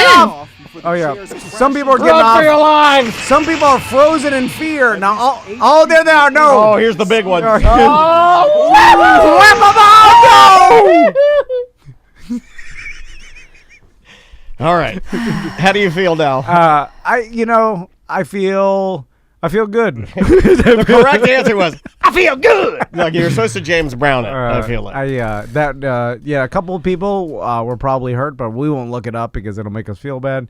But that looking at the chat room, a lot of people not a big fan of people getting hurt. They do not share in our delight. Okay. Some people saying Oh, I now did you're save better it than with us. the goofy sound effect of going off the mouth. Okay, I will make note to add Twitch that in. thinks they're better than us. I will. No, it was Juan. Juan. Juan. Well, Juan is better Yeah, than he us. is better. Yeah. Well, that's There's only one thing he's not. He's better only than us watching this because he's the manager. There's only one thing he's not better than us at. And I have to say it. It's the Tom shoes. Yeah, I can't do it. Those Yeah, are I not agree. shoes. Those are little canvas bags you place your walking feet in. Juan being the manager of Twitch is like a manager of Waffle House. Oh. He's way overqualified. You're like, all right, the My employees. God, you were a coder in Venezuela. You coded like you did a doctor app, a medical app. But it's like you're surrounded by the employees and the customers. You're like, all right, I see what's happening. You're like, I don't even know why he does it. I went to school to be a manager, but it's not what I had in mind. So we should watch horrible That's a videos. goodie. Okay, go to.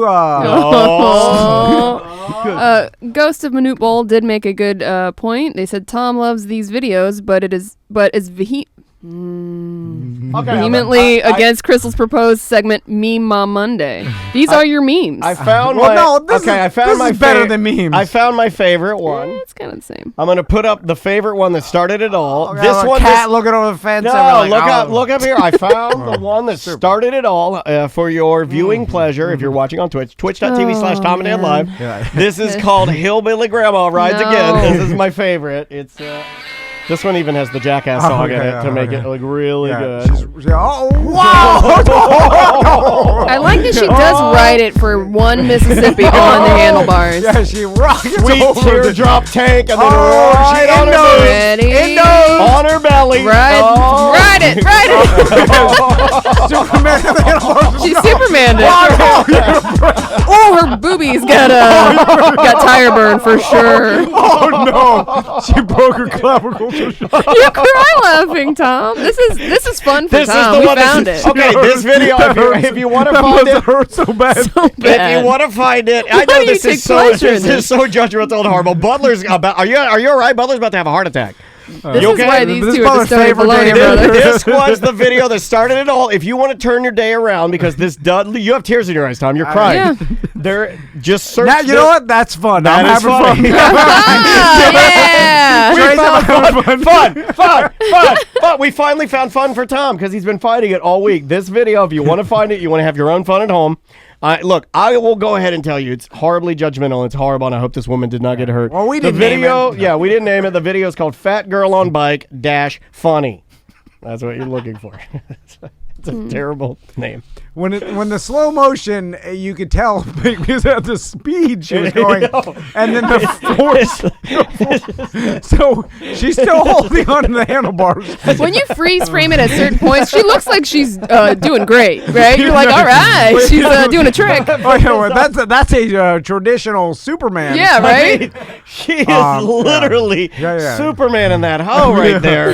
And then I'm going to continue on. when she lands on the handlebars, she lands in a perfect balanced position where the bike is still moving forward. Which and then She balances on her. What this is- She balances on her fupa. No, that's where she bounced off. She balances on her fupa. This- Right there, she's balancing on her Yeah, fupa. she is. She's literally Oh, teetering don't on put- her P-fat. She's teetering on her P-fat. She needs to tuck and roll because She has can't her arms- tuck. You can't tuck. She's doing the scorpion already. She also can't tuck because she's all roll. Her arms are in a straight out for sure are going to be compound fracture broken scenario, and you should definitely not put your arms in a stiff motion so your elbows go the opposite direction when you land. You don't want to do that. It's so bad, and this lady was never the same. I mean, Where is she now? I'm not joking. She was a different person after this. Like, this caused either a serious enough accident or a trauma that she'll never. I mean, she's riding a 1972 Suzuki dirt bike. Old two-stroke. yeah, like an old two-stroke Suzuki. I mean, this thing. It's a death machine. It's a death machine. Let's jump into some voicemails. I'm man. glad I found some fun for you, buddy. All right, yeah. That's a good That one. was my 2020 fun for the year. Well, this ties right in. This is a perfect tie-in. I think I mentioned this earlier. Hello, Tom, Dan, Sam, and Choppy. It's Canadian Josh. Just listening to the Corporate Time episode where you guys are dissecting the concept of fun. And Tom, I have a theory. Although you do consider yourself to be an atheist, I think you are in fact a Buddhist. Buddhist philosophy is, their whole concept is to end suffering.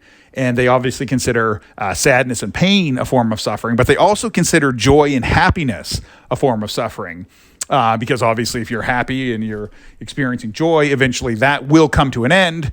And when it ends, that too is suffering. So it's just middle of the road nothing. Tom, congratulations. You are a Buddhist, in my opinion, anyway. Anyway, guys, sorry I couldn't call in this month. Just work stuff and travel stuff. Anyway, I'll talk to you guys in the new year. Merry Christmas. Joyeux Noel from Canada. BDM for life. Love you guys. Yeah, thanks a lot for showing your work ethic. So is he saying that it just settled into a way of being of just evenness? Yeah, nothing, no highs, no lows. You do like evenness. I don't know. You're yelling a lot lately. No, that's and Adderall. that's the most joy I've ever seen is when you're watching fail videos. Yeah.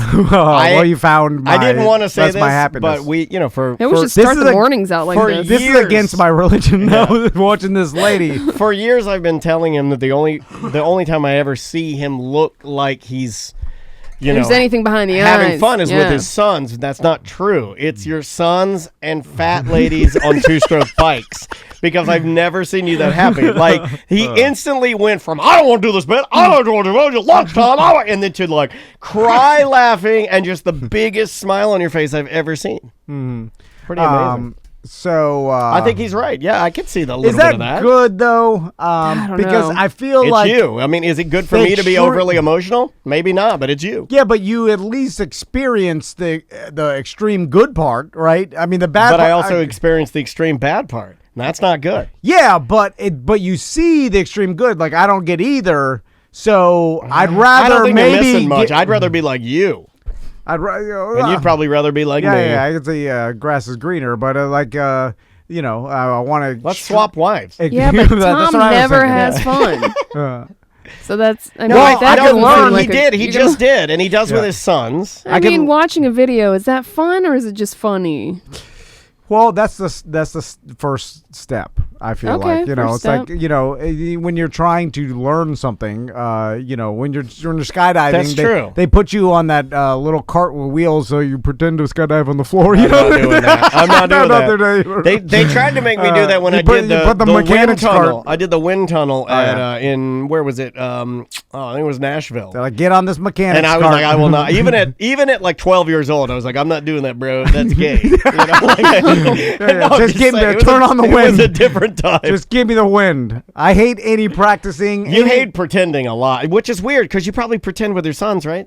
My number one most hated thing is any safety or instructional video you have to watch before you do something. I hate that. man. I literally, I'm. It looks like I'm Well, watching. you hate any preparation at all, Yes. including reading any notes I print off for Yes. you so that you're not ignoring Shane but Hartline. the and- instructional Oh, wow. videos, That one like cut deep. for instance, Fresh. like when you even like you said even like assembling things. You don't like reading the directions. You just want to get to it. yes, yeah, I yeah. love reading You don't like directions. preparation or directions. the I love directions. it. I have to use a lot of times. I because hate there is Apple none. now because they don't give me manuals. But I love a manual. When it comes to like if I do an excursion, and you have to do this when you do like whitewater rafting or when you go in the indoor skydiving, You gotta watch a video. Yeah, they make you watch the instructional video, the safety video, and I already know what the video is gonna tell me. I looked at it. I know nothing in this video is gonna give me any information that's gonna be pertinent to what I'm about to do. I already know it, and that's how I feel. Now that- maybe it's not true or not. It's not true. Probably leaning more towards not, but I can't even. I just look at it and then I Zone literally- out. I go somewhere else in my Yep. brain. I think that plays on your hatred for theme parks too.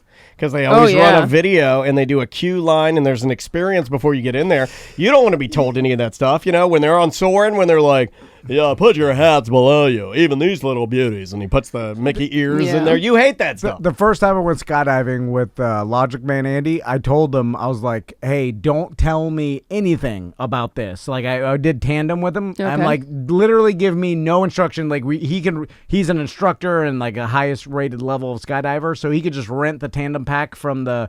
I think we did it at Skydive DeLand, or maybe Titusville, I think. Anyway, he's just allowed to rent the pack, and he's like, I won't tell you nothing. We literally got on the plane. I put on the harness or whatever. He got on the plane, driving, like riding up and sitting there, and I'm like, don't tell me. He's like, nope, won't tell you nothing. And then he's like, he hooked onto the back of me or whatever, and then he's like, you just got to go towards the door and jump out. So we waddled to and then we just jumped out with zero instruction, and that's what I liked. I was like, and it was fine. But why- I did the thing. I know what to do. I'd Put like the hands to out. analyze why you like that. I don't know. That's He's a it's my sociopath. it's a disability or you overconfidence. need a therapy. There's something there. No, No, there's a lot he's- there. no, he's not It's allowed in all therapy. rotten inside. Let's try this one. Hey, Tom and Dan crew. You guys were talking about TGI Friday TV, as Tom calls it. Man, a show you guys didn't mention, I don't think it was TGIF. What about some Major Dad? That was a major crap. I liked Major Dad. Hold on, which was Major That's Dad? what I'm trying to. Okay, might have been before don't my tell me time. the guy's name. He's Delta Burke's husband. That was the 80s, I think. He Major played Dad. like a military dad, and his name is, don't tell me. Oh, man. It's a weird name. Do you know his first name? Give me the first letter. Damn it. Is it a guy that plays bad guys? Gerald? Hold on. Bring up Major Dad. You'll know it. He mustache, bald head, Yeah, looks yeah, like a I sergeant. recognize Oh, him. yeah, Yeah. I know. This yeah. was before my time, though. 1989 to 1993. Yeah, this is pre. I remember that Family guy Matters was or- on Simon and Simon, wasn't Yes, that's how I know him, Simon and Simon. he? Yeah, from My Mom Loves Simon and Simon. I'm glad that Samantha and I are having some link ups here. Okay, you can tell me now. What's his name? Gerald McCraney. Yeah, Gerald McCraney. Here you go, TC. Here's a little picture of Major Day. He's a good looking dude. Yeah, he's not bad. He really fit that kind of that stereotypical like Marine sergeant looking, if you're going for the stereotype. And what was the backstory? Is the mom not involved, or is that the mom? Or is that I the think oldest he's a daughter? a single Marine dad, and maybe with a new wife, or maybe a blended family. I'm maybe way off on that. I'm thinking blended family Army dad, and like living under one roof, or military dad. I think he was single and he meets the lady that already has kids. I'm trying to read okay. the synopsis Maybe real that's. quick. Oh yeah, maybe he is He's a the stepdad. fish Yeah, out of Polly's water. three. Yes, Yeah. that's what happened. So learning to be a stepdad, but as a military man. hard-nosed Marine. And he falls in love with a liberal journalist with 3 children. Oh, that's interesting. Yeah. This would be a good show for right now, a reboot. Yeah. I'm always Because we have, there's so much division. That's a perfect one.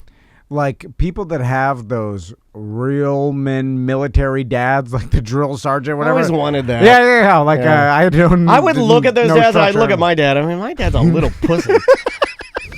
Seriously, I'd look at him and be like, what the hell is he going to do? And I'm sure growing up that way was probably rough. But you probably ended up being a better person for it, or maybe not. Maybe you're like, my God, it was. I'm horrible. sure it can go both ways. Yeah. I'm sure there are It's some like, this guy's amazing. yelling at me all the time. There I are could- probably some amazing, awesome military dads that teach you all these Yeah. wonderful skills like And- cooking and things that you don't think of. And then there are probably some really neglectful, Yeah, S-bags, horrible. yeah. It's with everything. You're right? right, Everything's yeah. on a spectrum. It's all case by case. You're right. Yeah.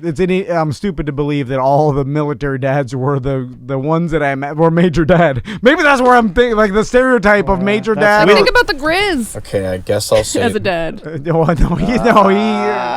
of a he's playmate. Yeah, that's what Yeah. I'm saying. He's not. Yeah, he's no he's- major dad. No. He's a clown. He's gonna be clown dad. Like Clown me. dad. Yeah. Where's that guy that's fun? Like that's all they think. They're not afraid of us. They're not like, gotta shape up because dad's You coming. better shape up. Dun, dun, We got time for one more. You got an email? Let's do an email. Okay. Let's finish with an email. Although Max has told Crystal a couple times, like for something dumb, like he'll do something or whatever, and then Crystal's like, "Why'd you do that?" or whatever, drawing on something, and then he'll be like, "Don't tell Dad" when he gets home, and I'm like, "Why is he Maisie afraid?" always does that with me. Yeah, but I've never disciplined them. They And just they- don't want you to be disappointed in them. Is that the? I guess Don't tell Dad he wanted to draw on the wall. He said, "Don't if anybody's drawing." That's my wall to draw on. He said he was going to draw What? penises on the walls. There's no reason to be afraid of me In the whatsoever. house. Don't eat his Swiss cake rolls either. Okay, so this email says, "Hey all, I had to chime in for once because I routinely scream at whatever is streaming your show, but never send a message for lack of faith in my voice. Oh, come on. Get over it. You're fine. We're not going to make fun of you. Tell me, how is it that the king of Baldwin Park loves the one place that the king of Trashleberry despises? The picture that has always been painted to me as a devoted listener is that Tom is the white trash side and Daniel is the No. pinkies up fancy side. It blows my mind that Daniel loves Walmart and Tom despises it. Please explain this paradox." It changes with the wind, just like straight man. Sometimes I'm a straight man. Sometimes he's a straight man. Like, I honestly believe that the reason this works is because we do share qualities, but we also are completely different. But I believe, And that I love Walmart. I'm not afraid to admit it Daniel- anymore. I really enjoy it. Daniel, although he didn't, Daniel didn't grow up rich or he grew No, up, hell no. But not trashy. Daniel's, and I hope my mom Yeah. not listen now. I'm not, but there was Yeah, we didn't have a lot of money, but I was definitely trash adjacent, and then Oh, if yeah. on paper, the Kool-Aid cowboy boots, the Oh, yeah.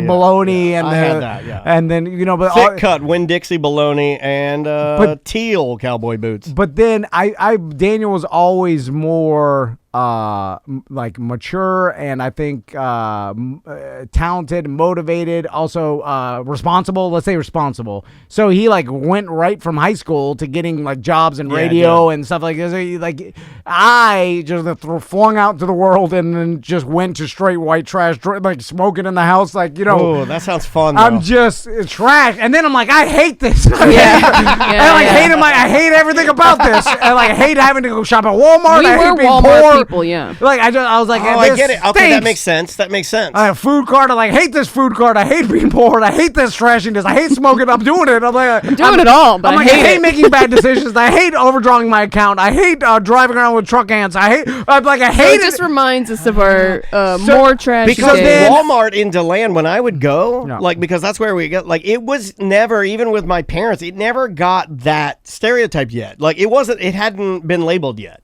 It wasn't considered a bad place to go. Yeah, I grew up in a small town. There are probably a lot of places that we went that were considered not, fancy. I didn't grow up in a big city or a fancy town or anything. Yeah. And we weren't super rich.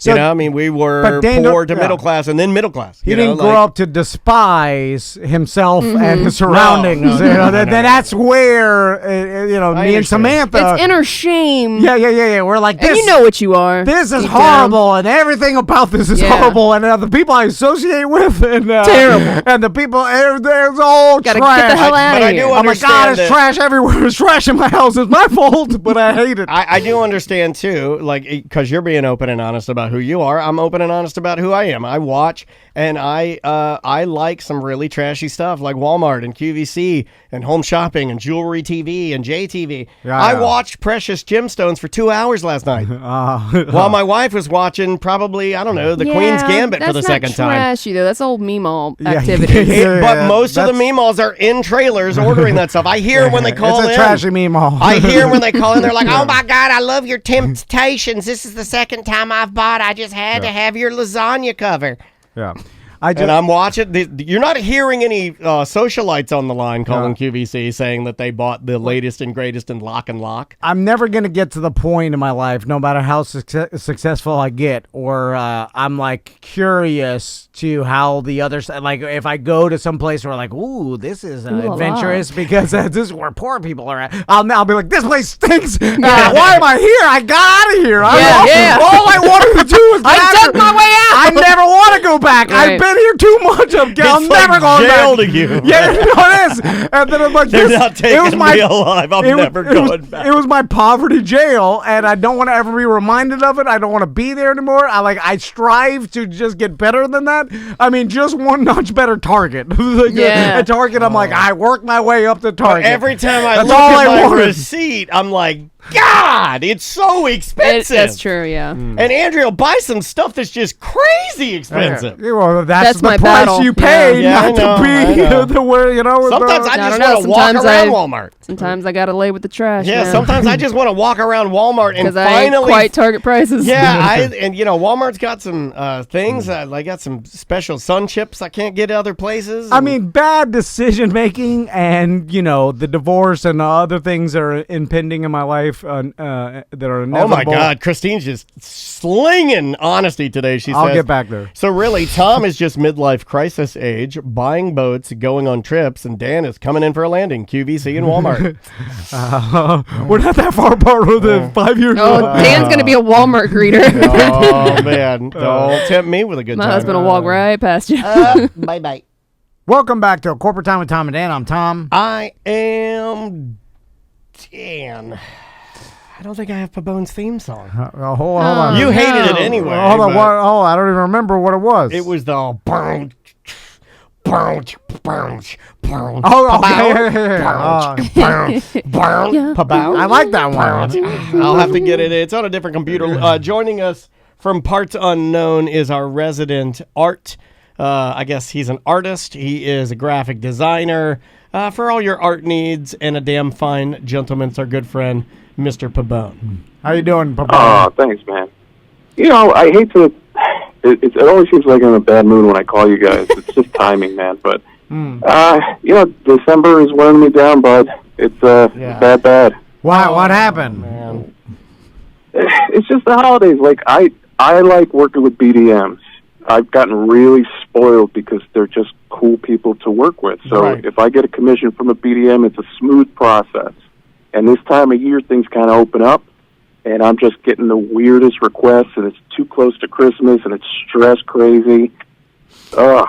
You know, it's interesting you said that because, like, that's the number one thing I hear from clients. I was just, like, at the end of the year, I give my, my call, and I'm like, hey, how's it going?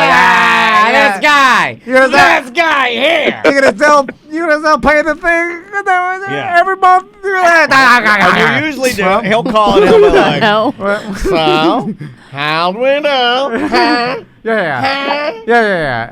And then I pretend it's like, it's good, right? Good. You must be sleeping pretty well on that mattress of money I made you this year.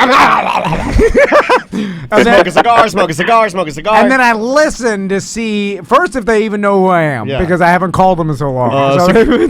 Security, there's a crazy man So screaming. they may not even, and it may have just fallen through the cracks. That's my number one goal, is for our advertising to fall through the cracks. So they just pay the bit. They're like, their accounting department gets our bill and they just pay it, but it's just like they never question what it is. They're too big, and everybody's like, they're just like, what is this? Oh, just pay it. And then that's what I strive for. And then that's a good goal, man. And then it goes to, I do the once a year check. This guy. And then I fill their head full of dreams. I'm like, we're gonna do this and this. I'm starting on this. I'm starting this. I'm starting that. I'm neglecting this. Wait, shouldn't have said that. I'm starting this. And then I start out strong, like Planet Fitness. At the beginning of the year, I'm there. I'm like, hey, I call them. Judgment-free zone. Then I trail off, like, oh, I haven't called that client in a while. Then it's like, oh, 8 months go by. Then I'm like, hey, you want to do it again? I notice you're still charging my card for hookups. Write that down, Babone.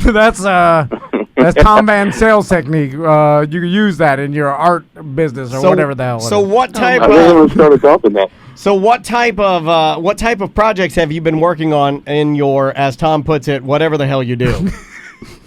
Well, like I said, now I'll get a message that'll just say like, hey. And it's like, okay. Like I get something from a BDM, like, oh, I heard you on the show. I'll give you plenty of time to work on this. And now it's like, I need a doodle of my old lady, on her Sportster. Oh, yeah. You're getting the radio listeners. That was me. No, hold on. I've got motorcycle dreams. You're dreams getting the ACT terrestrial radio. That was me. I have motorcycle dreams again. And I asked Andrea this year. Yeah. I want a pair of not the highest ones, but like mid-level Harley boots that have Live to Ride Eagles on the sides of them. And her and I are getting matching dressers. We're getting matching Ultra Glides. Yeah, okay, I like that. Big ones. And I'm putting the biggest mega teddy bear on the back of mine. POW flag flapping.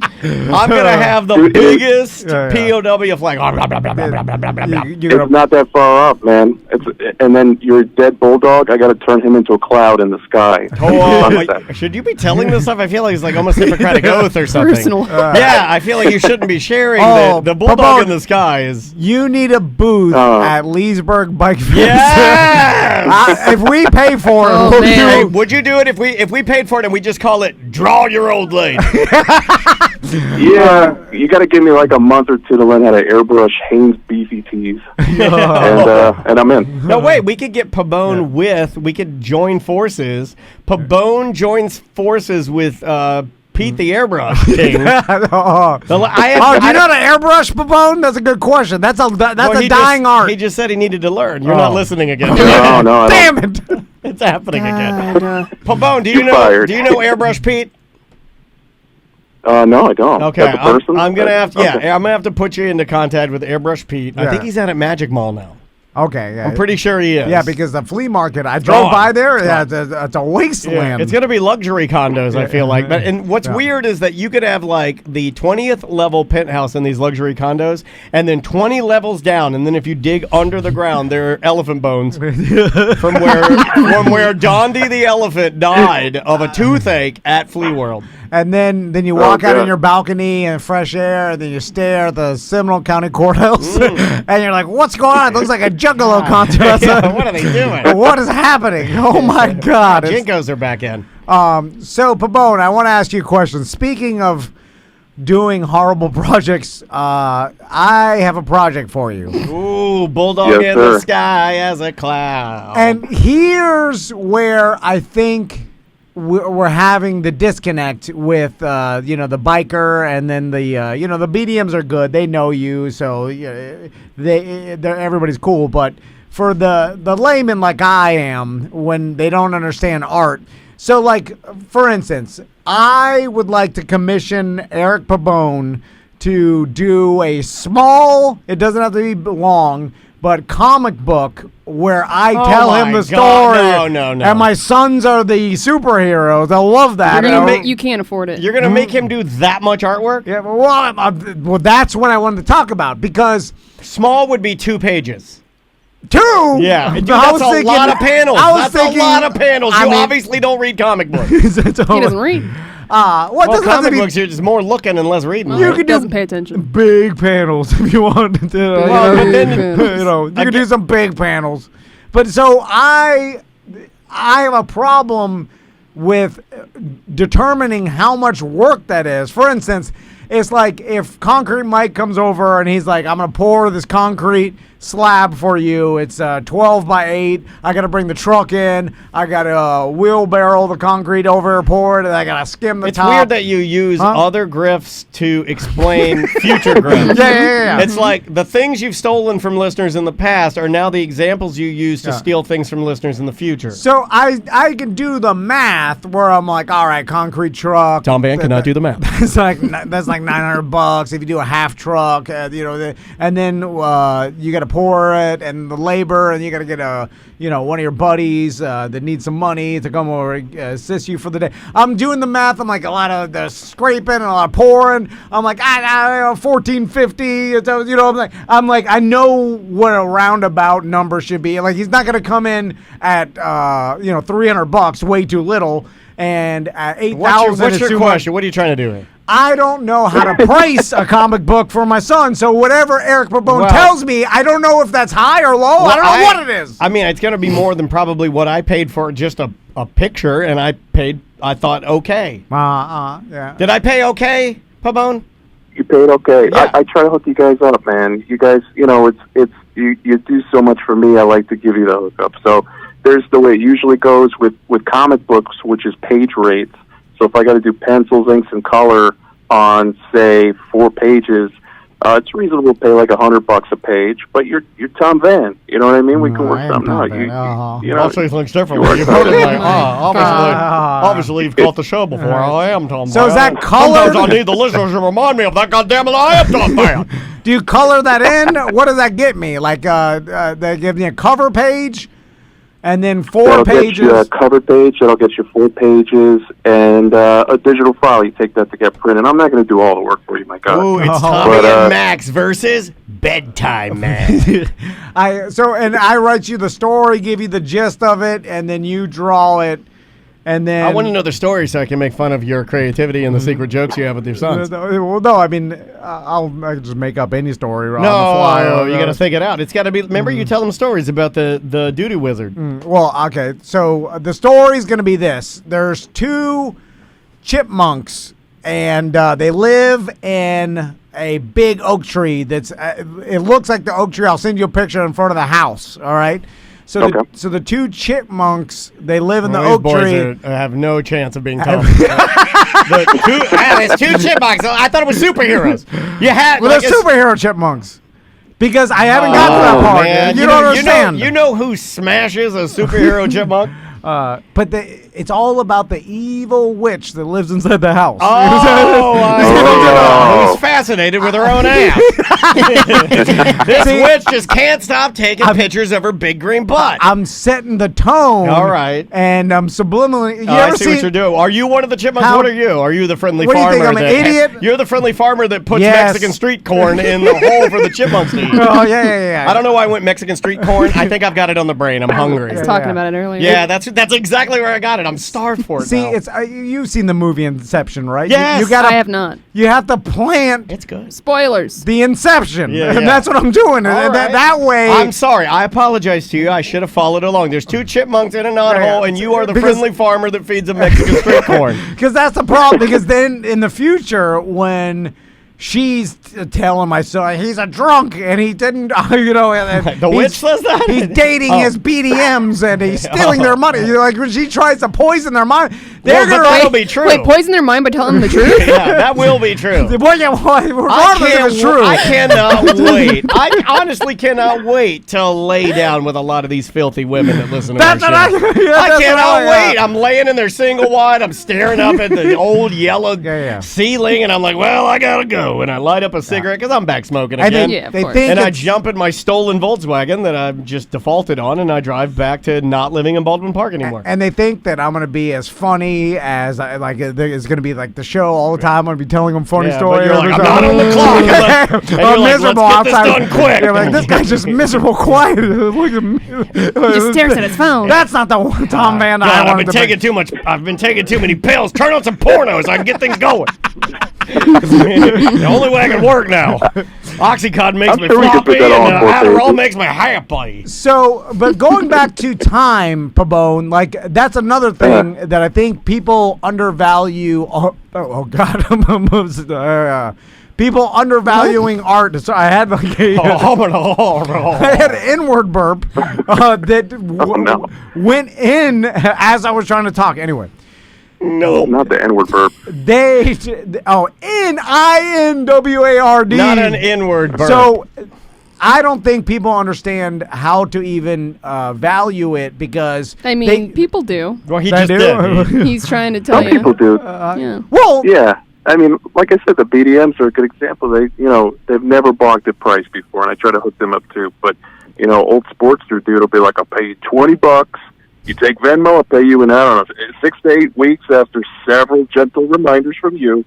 And that should cover it. And How many art is a changes? little bit. well, How many changes does he get in case he decides that, the friendly farmer doesn't have a big enough bulge in his Levi's, or the 2 chipmunks need, can we make them muscly, or can you make the witch a little greener and a little eviler, more evil, like just looks too good. It need to be evil.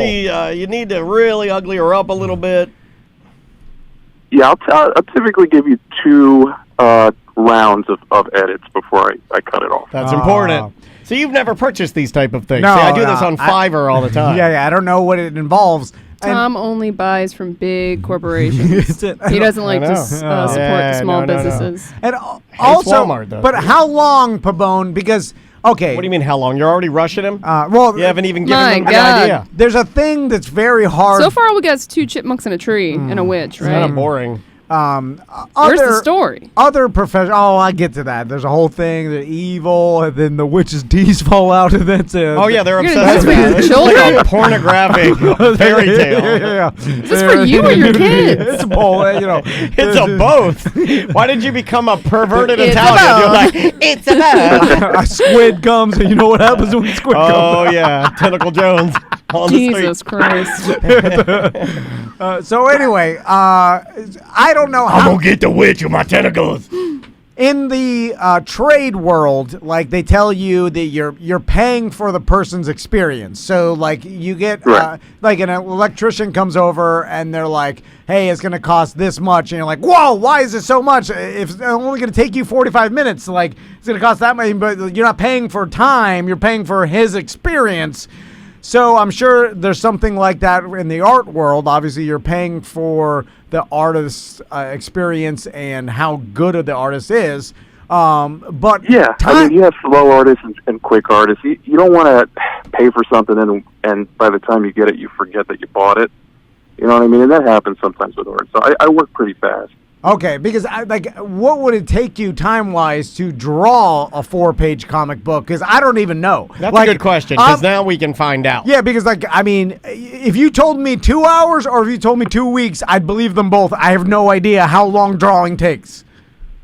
Yeah, no, there's a lot of factors. It depends on the level of detail. If you want something that looks like a Marvel or DC comic, I'd say a day per page, like a solid 5 hours Oh, for finished like color page. Yeah, and you Oh, want to man. cheap out on this guy for your Chipmunk Witch comic. I told you should come with a better idea. You feel a little foolish if you're ponying up $400 for the old chipmunks in the tree. Here's your Mexican street corn, sir. Thank you. We're scared of the witch. Yeah, well, that sucks. I thought it was. You gotta have lasers. You gotta faster. introduce new characters. You gotta kill somebody off. Yeah. And you gotta do it Yeah, all in 4 we'll pages. workshop it, man. You know what it is? It's because no one's ever paid me the correct value for what they get. It's always been now over. we're They having a always, breakthrough. every time someone gives me money, it's always way too much for what I'm actually providing. Because in my mind, Except for I'm you, providing nothing. Except for you It's garbage. 195ers out there. That's up to you. That's You exactly what guys, you guys have an honest grasp of your own money. yeah, You're- but how? you're- What? You're excellent value figure outers. That much just for me to bumble through a commercial? Oh my God! You almost. Did you just say commercial? He did, and I let it go. I can't even talk. All of that for me to bumble through a commercial? Oh, they're commercials? My bad. Take 2. Turn me up a little bit. 3, 2, commercial. All right, let's get into some ideas, Babone. All right, I got an idea. All right. All right, we have the mean old witch. I kind of like that. Oh, one. okay. Oh. We have mean old witch, and then we have the arch enemy of mean old witch. Yeah. Captain Fun. Oh, yes. That's what I like. And Captain Fun. Scrap the Yeah, chipmunks. you're kind of like just think a cooler and not handicapped Professor X. Oh, yes. Okay. Yeah. You know, and Tommy and Max would be the new recruits, and you have to teach them how to be fun. But the mean old witch keeps coming in the backyard and unplugging the fog machine. Yes, you know, yeah, that yeah. kind of that Yeah, hijinks. yeah, I'm yeah. giving you an idea. Okay, you yeah, just run with that. And then I like it. Captain Fun Has his little buddy. he I don't know what my Well, name one is. night I he- come over to pick you up, and then we go to the strip club. he gets home and he has had a few too many at the bar. No. Those Huh? were your juice. That's your power juice. Oh yeah. He has had a few too many power juices, and then I started kicking some things around. Yeah. And I do that move, which I've never done in my It's life. like, But this is becoming like The Boys. It's like an Overlander type. I've always wanted to like sweep everything off a Or table onto the Homelander. ground. Yeah. And then and then put your wife on top, or put the witch on top of that thing. Okay, so now we're going back to graphic novels. Oh, okay. No. But and then yelling at the witch, and then the chipmunks are hiding under their bed, and then it goes on This is real terrible, actually. Yeah. You guys just took me on a real wild ride here. I don't know. And the witch could have used her magic, but she didn't. She called the police. Yeah, yeah. And then they came and they pulled Yeah, out yeah. Captain Fun, and he was just wearing a wife beater. and they're already- he had blood on it a little bit. They're already mad because they've been there before. Yeah. They know.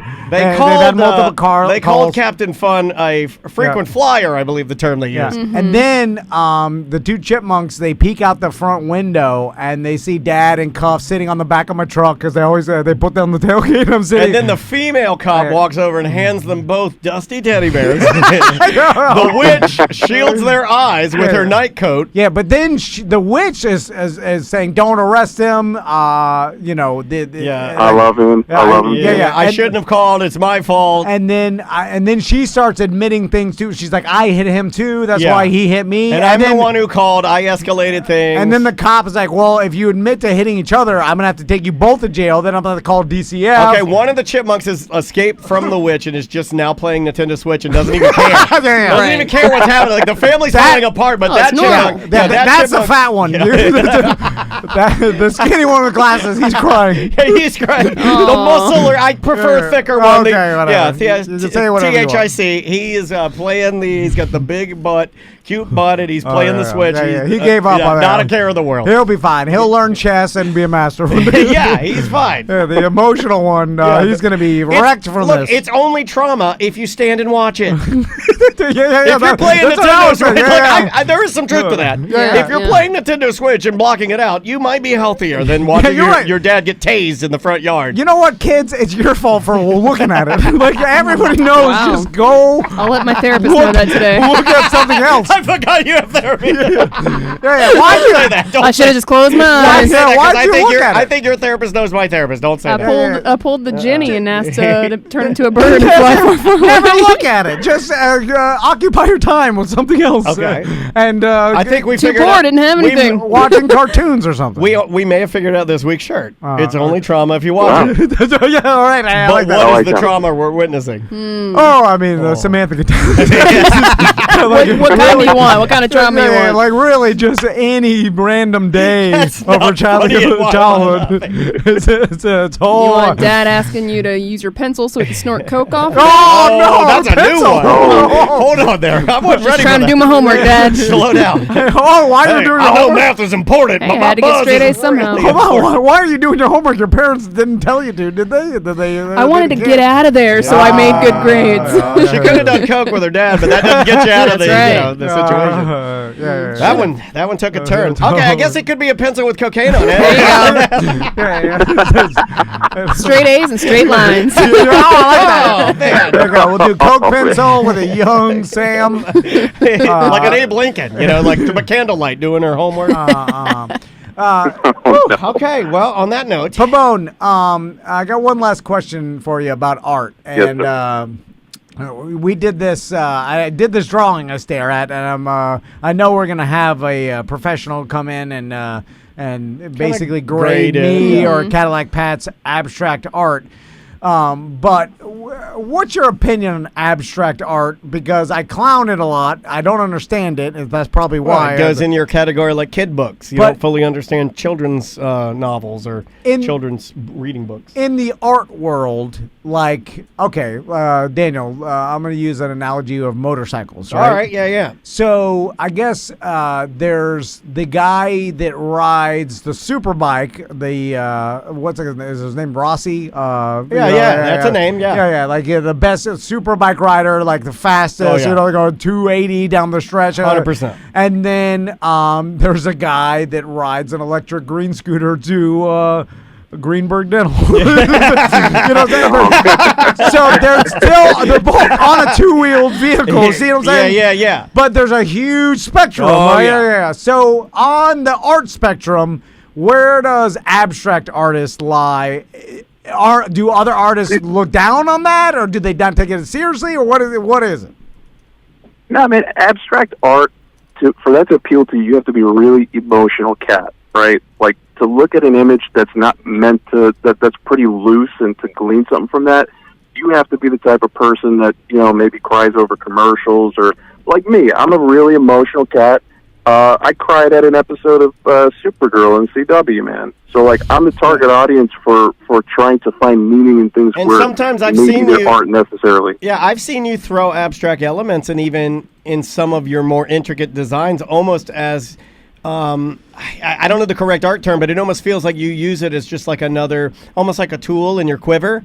So you can throw like something in there that's not necessarily meant to have a great amount of detail, but it does provide you with almost the the environment surrounding your art, But does the artist, like, okay, I understand that. It's like it invokes a feeling to the audience or the person looking at it, but is it only good if it invokes the same feeling to the same people? No, I don't think so. So, but No. then isn't that subjective to every single person that looks at it? And then if it's that, Yeah. then how do you know if it's good or not? Like, that's really like, Pabon, I can look at your art and be like, wow, that's talent, that's good. Like, look at how realistic, or he's taking human-like features. But some art is not meant to be good.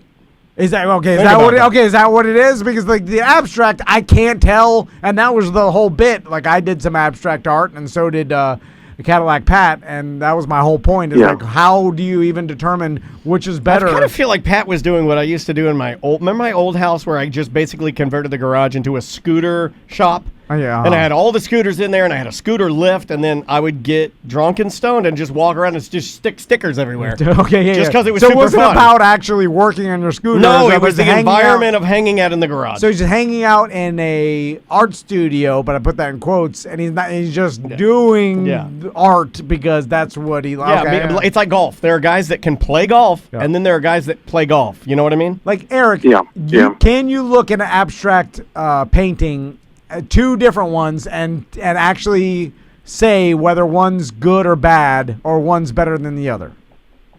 I can look at it and see where the technique is, because even if it looks like someone just threw paint at it, there is some technique that's taught.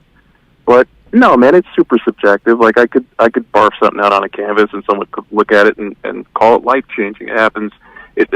That area is more about just like your name and who you know and that kind of stuff. So I don't like to ask on abstract art because I do respect it, but yeah, it's tough to look at two pieces and say, oh, that one's way better. You know, like my daughter made some cool stuff. She's 8. So Gotcha, yeah. And that's where it all comes down to. Don't dismiss his daughter's art like that, my God. What? They're like, yeah, sure. Very good. I mean, I heard it. I'm really... Double. oh, buddy. Man, I was just saying, tell me more about your 8-year-old daughter's tell art. me more. It works. Okay. Now when it comes down to being able to draw something that's ultra realistic, I feel like I don't know how people do that, man. That's the exact opposite of the spectrum of like now you're like if I look at something and I can't tell it's a drawing and it looks like a picture, that's impressive to me, and that's where it comes to like, whoa, that's an amazing talent. There's a lady that does chalk drawings every year during the Festival of the Arts or whatever out at Epcot. Yeah. And she blends chalk, which to me in itself is very odd, and it looks like a photograph. Like she'll finish and you'll be like, that is a photograph, but it's not. It's just all chalk. Yeah. And literally if you blew air over it, you just ruin it. Yeah. So I don't like those. Like I have an affection for like delicate art sometimes because like Earl, when he tattooed on that piece of pigskin and then he urethaned it, I have it hanging in my house. Like I like things that are like weird. And I like it when it's delicate because it's almost like, how the hell did you even do that? And why would you do it? Because it could be destroyed at any second. Pretty neat. Yeah, man, that kind of stuff just takes years and years of honing, a specific set of skills. So when you look at it, it is impressive because you can't tell the difference from real life and the art. I can't do that, man. That stuff is nuts to me. I'm comic book man, so, but I will say, I have 2 ideas here for, let's see, one is Unfortunate Voltron.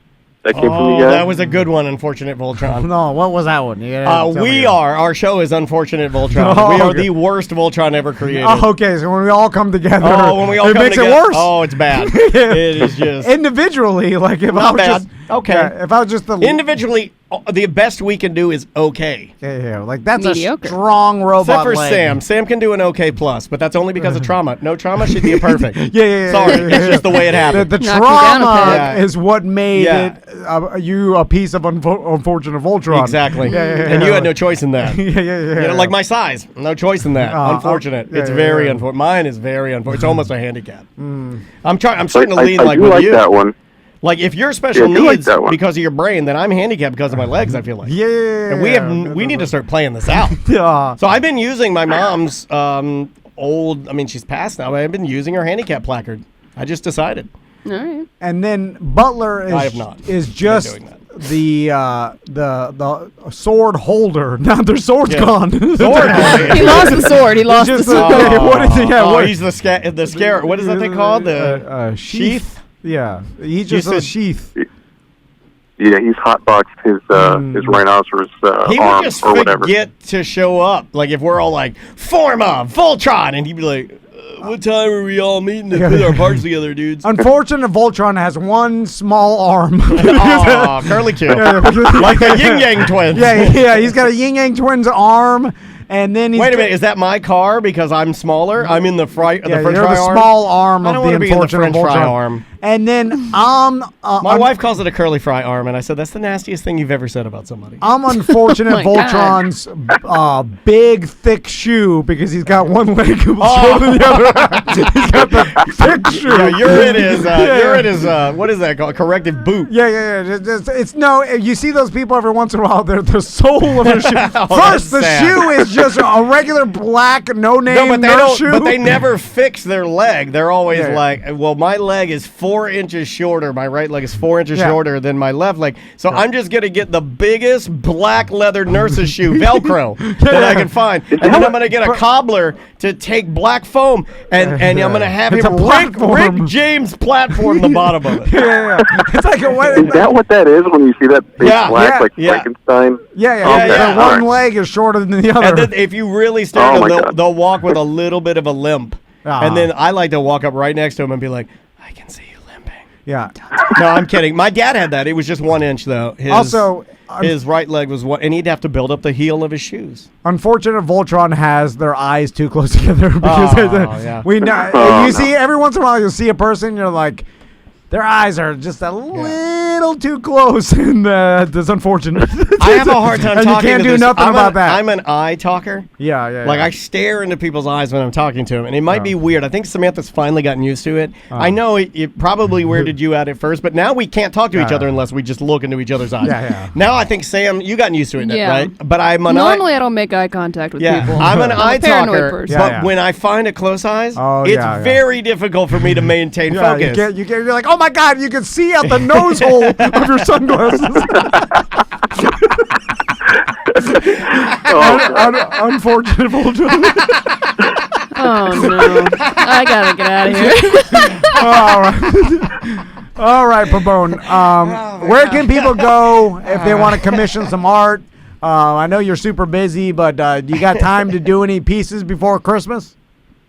No, listen, if you want something before Christmas, you're terrible at life, and it's too late for you. We can talk about Valentine's Day or something. All right, fair enough. Well, what if you? Well, hold on. What if you like Price, You know, I yeah, got slip you an extra $500. $100. Yeah. Well, I mean, money talks here, Pabone. I'm sure there's an amount I'm you'll pretty take. sure that Yeah. Benjamin Franklin will push that pencil a little bit. Yeah. Like I forgot Christmas is coming. I was partying. I'm a divorced dad. I need to give my sons a 4-page comic book about the witch. If you're super desperate and you need, you need something for Christmas and you got money to burn, you send me a message and I'll see if I can push someone else down the list. Yeah, why not? All right. So yeah, As long I as it's not a BDM, I like to take care of BDM. So. Okay. I do like that you can outbid somebody who's been waiting on their gift for months.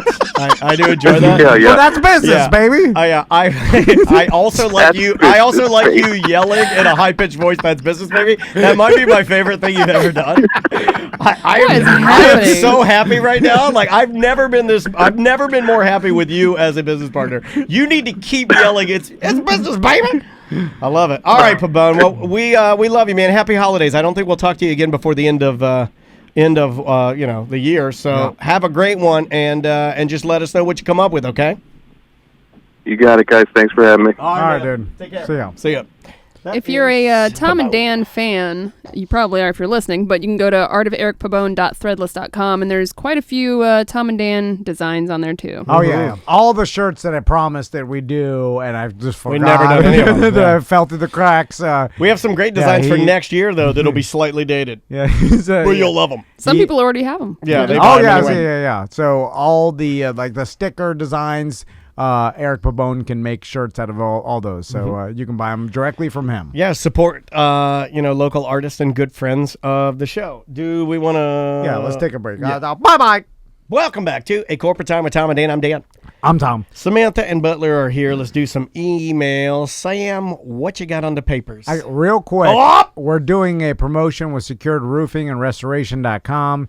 If you get a free estimate, we're going to send you one of our brand new ACT hats, the one Daniel's wearing, just for requesting the free estimate and them coming out and doing it for you. So if you're in the market for a new roof, I mean, maybe you're getting multiple estimates anyway, and you're going to pick the cheapest one or whatever, like use Secured Roofing, at least get an estimate, and you'll get a free hat. It's simple as that. Either And, way, business, we've baby. got the top of your head covered. Oh, I like that. I that's good, didn't that's even good. put that out. I'll send the email. Either- Butler, put that in the email. Either way, no rain on your head. Oh, that's a good Something one. I don't know, something like that. Man, you should be the sales guy. No, I'll do I the hate- computers. I hate it. No. I hate it. I had the guy at True Leaf this morning ask me. He's like, "So your wife does all the finances?" Because I made some passing comment about that, and I go, "Yeah." And he's like, "Yeah. So what's your spending style?" And I go, "I just spend until they doesn't work anymore, and then I just go to work, work more." Yeah. All right. No First email. concept of budgets. Question to ponder. don't remember if you guys have thrown this around or not. Would you rather see a UFO, a ghost, or Bigfoot? Ghost. All right. This is an interesting question. Now, is this scenario, they're all real? Or is just like, what kind of hallucination would you rather have? Let's go real. Real, okay. I think we got to go real. Okay. I got Daniel's correct. There's an answer to this that is correct. I think ghost. And ghost is the correct answer because it confirms an afterlife, which out of all of them, now it could be a terrifying afterlife because you're right. Yeah, see, I'm going UFO on this. Now UFO. But then you're constantly going to be thinking they're coming to get you. Yeah, but I already think that anyway. What was the other one? Hold on. Bigfoot. I'll UFO just ghost. I'm going Bigfoot. Yeah, you know what? Yeah, you're right. terrifying. Bigfoot, because Bigfoot could just be He just lives in the woods. He's just a big, giant prehistoric gorilla man. Yeah. No big deal. It's some sort of Neanderthal that has somehow survived through the years, or maybe had it hidden his Neanderthal family and generations, and could be anything. He's been able to. It could have just been a troubled man whose family hated him and locked him in a basement, or like a sloth type of situation. Yeah. So or you're right. Frankenstein. The correct answer is Bigfoot because the ghost confirms a terrifying afterlife. If if I die, I'm gonna become like a tormented ghost. That only if you have unfinished business. Yeah, but all my business. All of his business is unfinished. My whole business is unfinished. That's business. a quote from. Hold on, I'm having deja vu. That's from the Christmas Carol. I have Business. None of my business is finished. I have no finished business. Yeah. Everything's open. It's all If you open. had an 80s movie, your 80s movie would be called No Finished Business. Ding, ding, ding, ding, ding, ding, ding, ding. So I don't want to roam Ding, ding, ding, ding, ding, ding, the ding. world as a ghost. And your chubbies and polo. Yeah. Haunting butler, and Is that what you would waste your time doing? As a ghost? Yeah, because he's giving me. What are the commercials for Friday Free Show? He's giving me the most grief, so I'm gonna haunt him good, and also, Can you work on the True Leave proposal? he's baloney enough. He'll talk back to me and keep me company.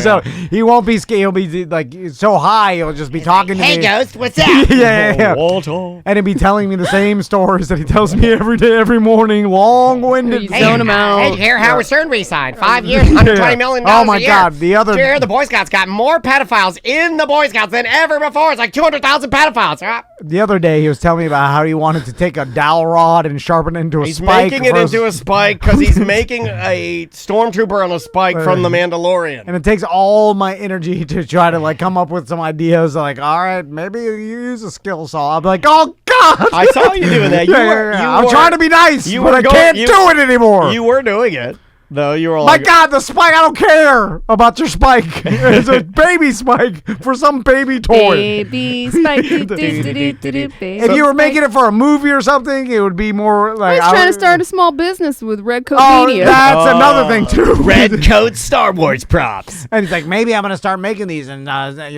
start turning. maybe you'll be a gangster rapper and play in the NBA too. I'm like, all right, you're gonna make the spikes. You can't even figure out how to make one spike. Yeah, how good does it make a whole conveyor belt of spikes to sell? Like, you'll never make the spike. Anyway, got too. I mean, he's Bigfoot. He's making the spike. Oh yeah, back to Bigfoot.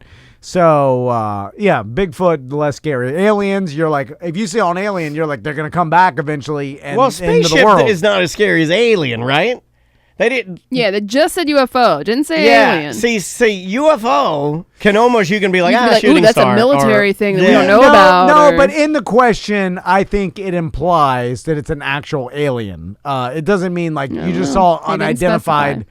You're like, oh, what is that? A kite or like a mirage? Oh my God. It's a UFO. Infamous night Peter kites. Mirage. I wasn't there some like I only browse through. I never click on the stories. I just read the I don't headlines. either. I'm a headline guy. Yeah, I read the headlines. And I'm like, true. That's exactly what I do. So then I saw one headline that says mysterious cube object or declassified information of a cube-like object, like a UFO, gets out or whatever. And then I Gets saw out? that. Yeah, just like got released. And Oh. my first thought was they wouldn't release it. You know, like this was scary. Like if it was legit and the government somehow had this picture, I highly doubted it would get declassified or released. All right, like I don't think so. That's not. Yeah, I think some of them are like time sensitive, right?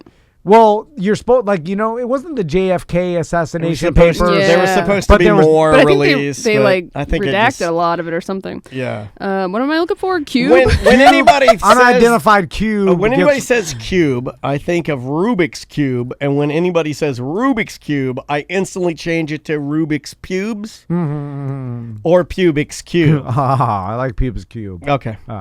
Figured you'd like that one better. So again, I see the headline. I just make my assumptions that this is either a fake story or a made-up story or leaked government photo shows motionless cube-shaped UFO. Yeah. So what is that? But it's a photo of something. It's a photo of video. Oh, okay. Is it MSNBCSBC.com? Because there's always, that's how you know, right? It's popularmechanics.com/military. I think you can trust Popular Mechanics. Yeah. I think so. I have no idea anymore. Like my father and I bought plans at a Popular Mechanics to build a very, very, very small hovercraft one year. So this actually is a story or somewhat true? Yeah.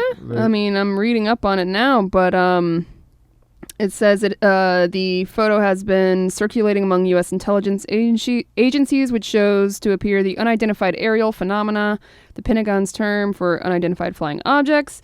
It appears to be a silver and cube-shaped object.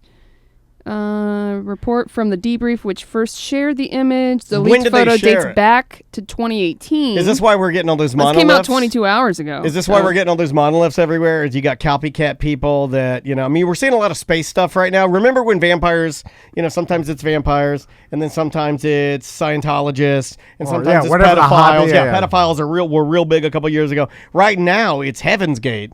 I finished episode 3 last night. I got one more to go.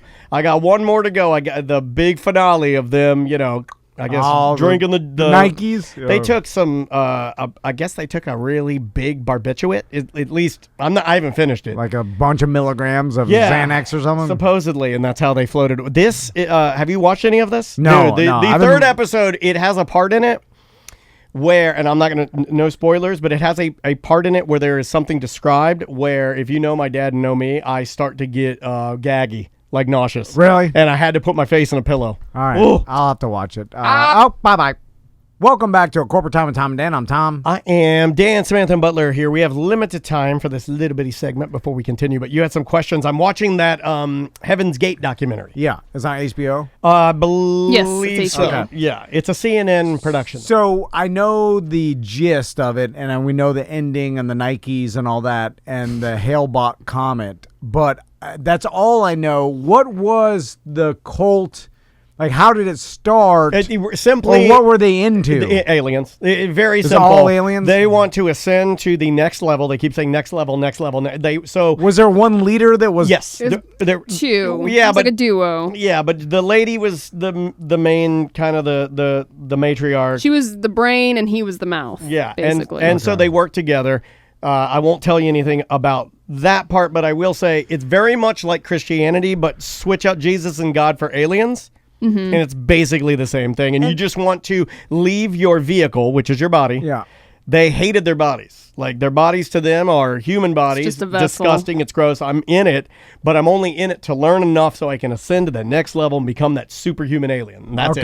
That's all you need to know. Now, was it apparent that the actual cult leaders believed what they were saying? Because I ask you that because I see other cult documentaries, and I'm always trying to look at the leader and determine whether they have any inkling at all that they know they're deceiving someone. You know what I'm saying? Like, it's like the Raniere, I feel like he knows what he's smart doing. enough to know what he's doing. No, this guy's all in. And then the other guy, the sex cult one, God, what the hell was it? It was on Netflix. It was like, this guy that was, he ended up being horny, but for the guys in the cult, that was like the swerve. It was There's a another little cult. bit of that in this, but this guy seemed like that one. The guy seemed like he was delusional enough to, like, he believed he was a higher being.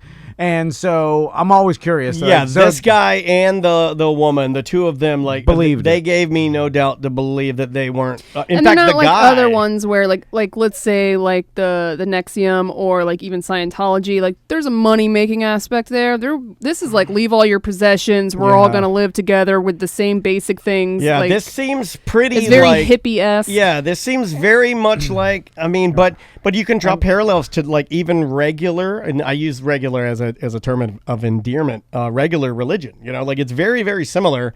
It's just there are some very extreme things. I like the documentary. It's a little bit slow. I got one more episode to go. I'll finish it tonight. Obviously, we know what happens, but the details involved. Yeah, and that's fascinating. The main guy, Doe, the main guy.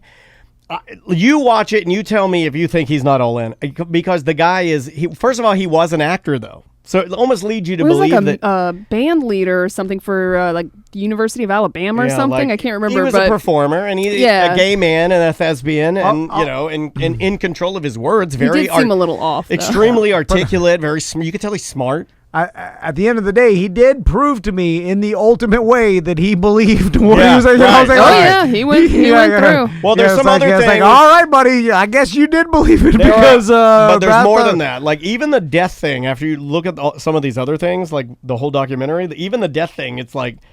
You get to a point where you're like, well, of course, or you're like, well, that's not even the biggest thing you did. But then there's like the Jim Jones of the world that have the that cult. comes up, and they hate that. Yeah. Because they're like, we're not that. No, yeah, but you're pretty close. No, like you have to see how they explain it, because to them that's suicide. That's mass suicide. What are you doing? We're not doing that. We're not dying. Yeah, we're ascending. Yeah, you're right. Because the Jim Jones, he based on evidence and what he did at the end, like it seemed like that guy he killed himself knowing that this all was unraveling and whatever, and there's going to be charged for murder. Like it was almost like a. They're coming to get me. I'm gonna this is everybody's dead. I'm gonna kill myself. He shot himself. Yeah. Well, this isn't really a spoiler, but I'll end you with this. Like when Jim Jones and those type of things were happening, a lot of people don't know, but the Heaven's Gate cult or alien cult or whatever you want to call it had been around. Oh, like they're the OGs. Like they're kind of like.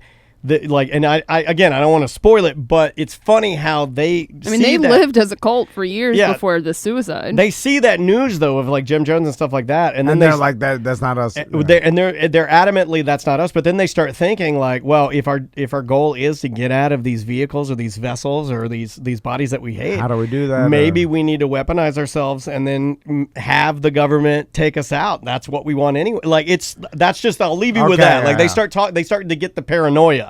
Did they always know a comment, or when they just news of the Hale-Bot comment? I'm not going to say that. Okay, I want you because I'm interested. I'm not going to spoil it, but that's a great question.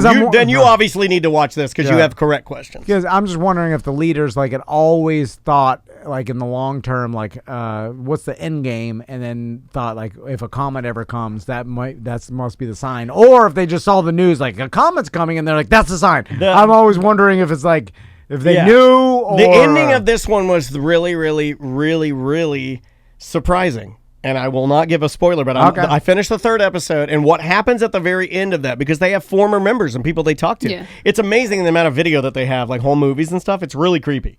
But the ending of the third episode, I looked at Andrea, she looked at me, and we're like, okay. It's good. It's good. A little slow, but it's good. We got to go. Bye-bye. Welcome to A Corporate Time with Tom and Dan. I'm Tom. I am Dan. Samantha and Butler all sitting in the studio today and hanging out. So I was thinking about this, and I don't know why I like this, but someone that has a large social media following because of, for whatever reason, maybe they had a viral video hit or some sort of meme or whatever it is, they just got a large following, right? Yeah. But they're not an entertainer.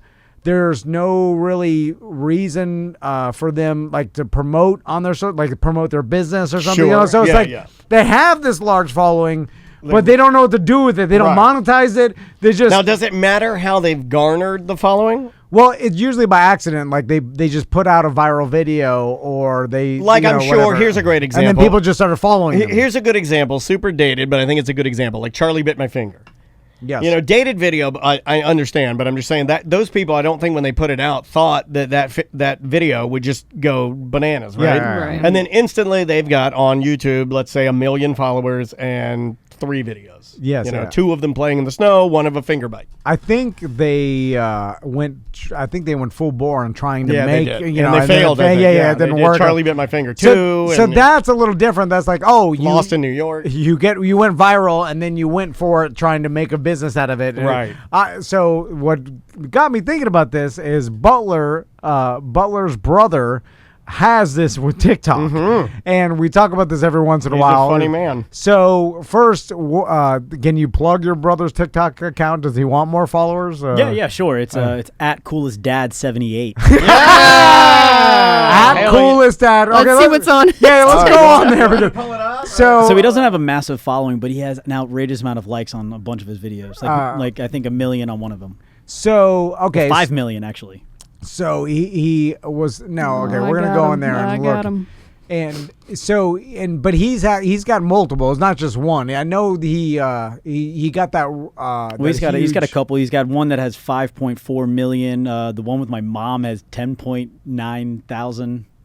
So almost 11,000. It all started with the video he posted about the girl stealing his bicycle. What is this now? It was stealing his a bike from underneath his beach house. He caught him kind of red-handed on a cam and yelled at him. And it went on World Star Hip Hop, and that's when it went viral. Did they? What happened? Yeah, I remember that video. They bought it for $50. That's what World Star does. They buy your video for $50, and they just kind of blast it out. And so, and then the video got 5 million views, right? From that, yeah.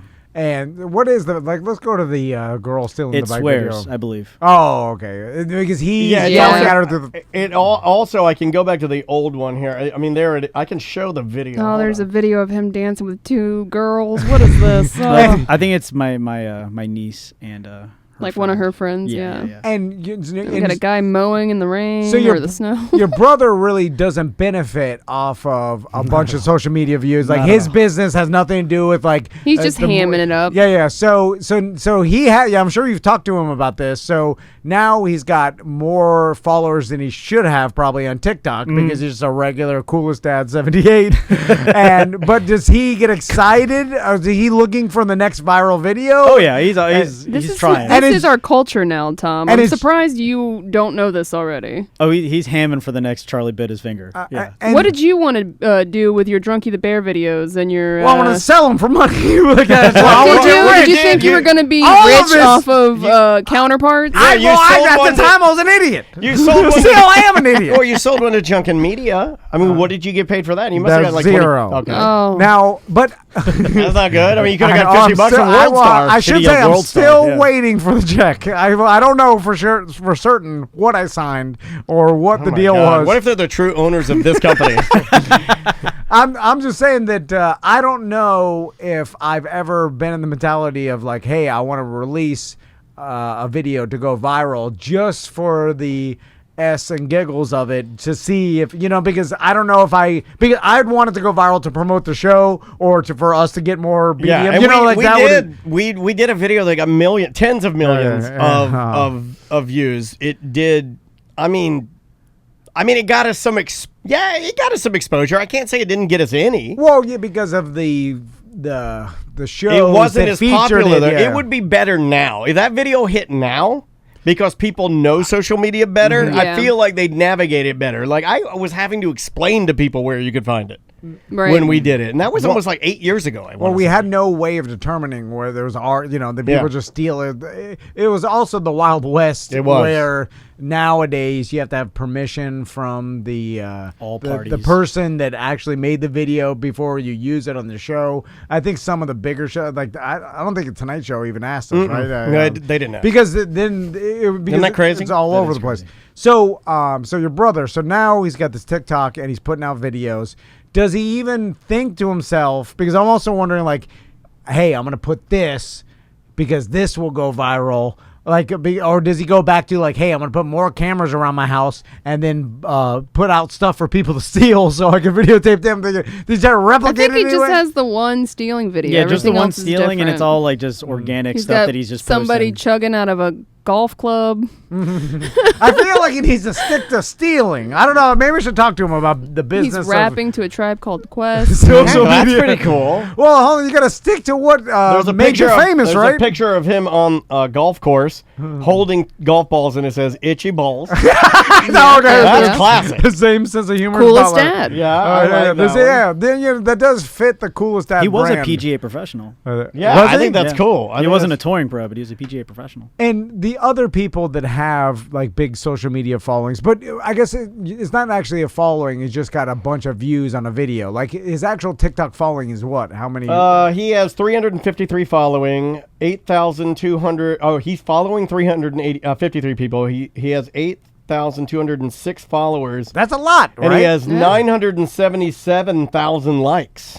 Oh, yeah, So but, almost a million likes. Okay. And then his followers, I guess, were just picked up from people that hit That, and he yeah. also has two young, like teenage kids that it can spread pretty virally through all those kids. You know, what I mean, they're 18 and 16. Oh yeah, there you go. So, okay, what if you did have? I'm trying to figure out like a person that doesn't like not in the entertainment business, doesn't have a business they can promote on their social media, doesn't really have any value besides from just the happiness of I people should liking rent it it. out to other people. Like what does that person do with their social media account? Like, I mean, I guess not all life is about money, which is a weird thing for me A to lot say. of people just lock them down. Like if you are a businessman and maybe you're successful, but you're not high profile as far as being in entertainment or even being out and about, you might grab whatever your name is or what and just lock it down and never do anything with it just because it's not your thing, but you don't want anybody else,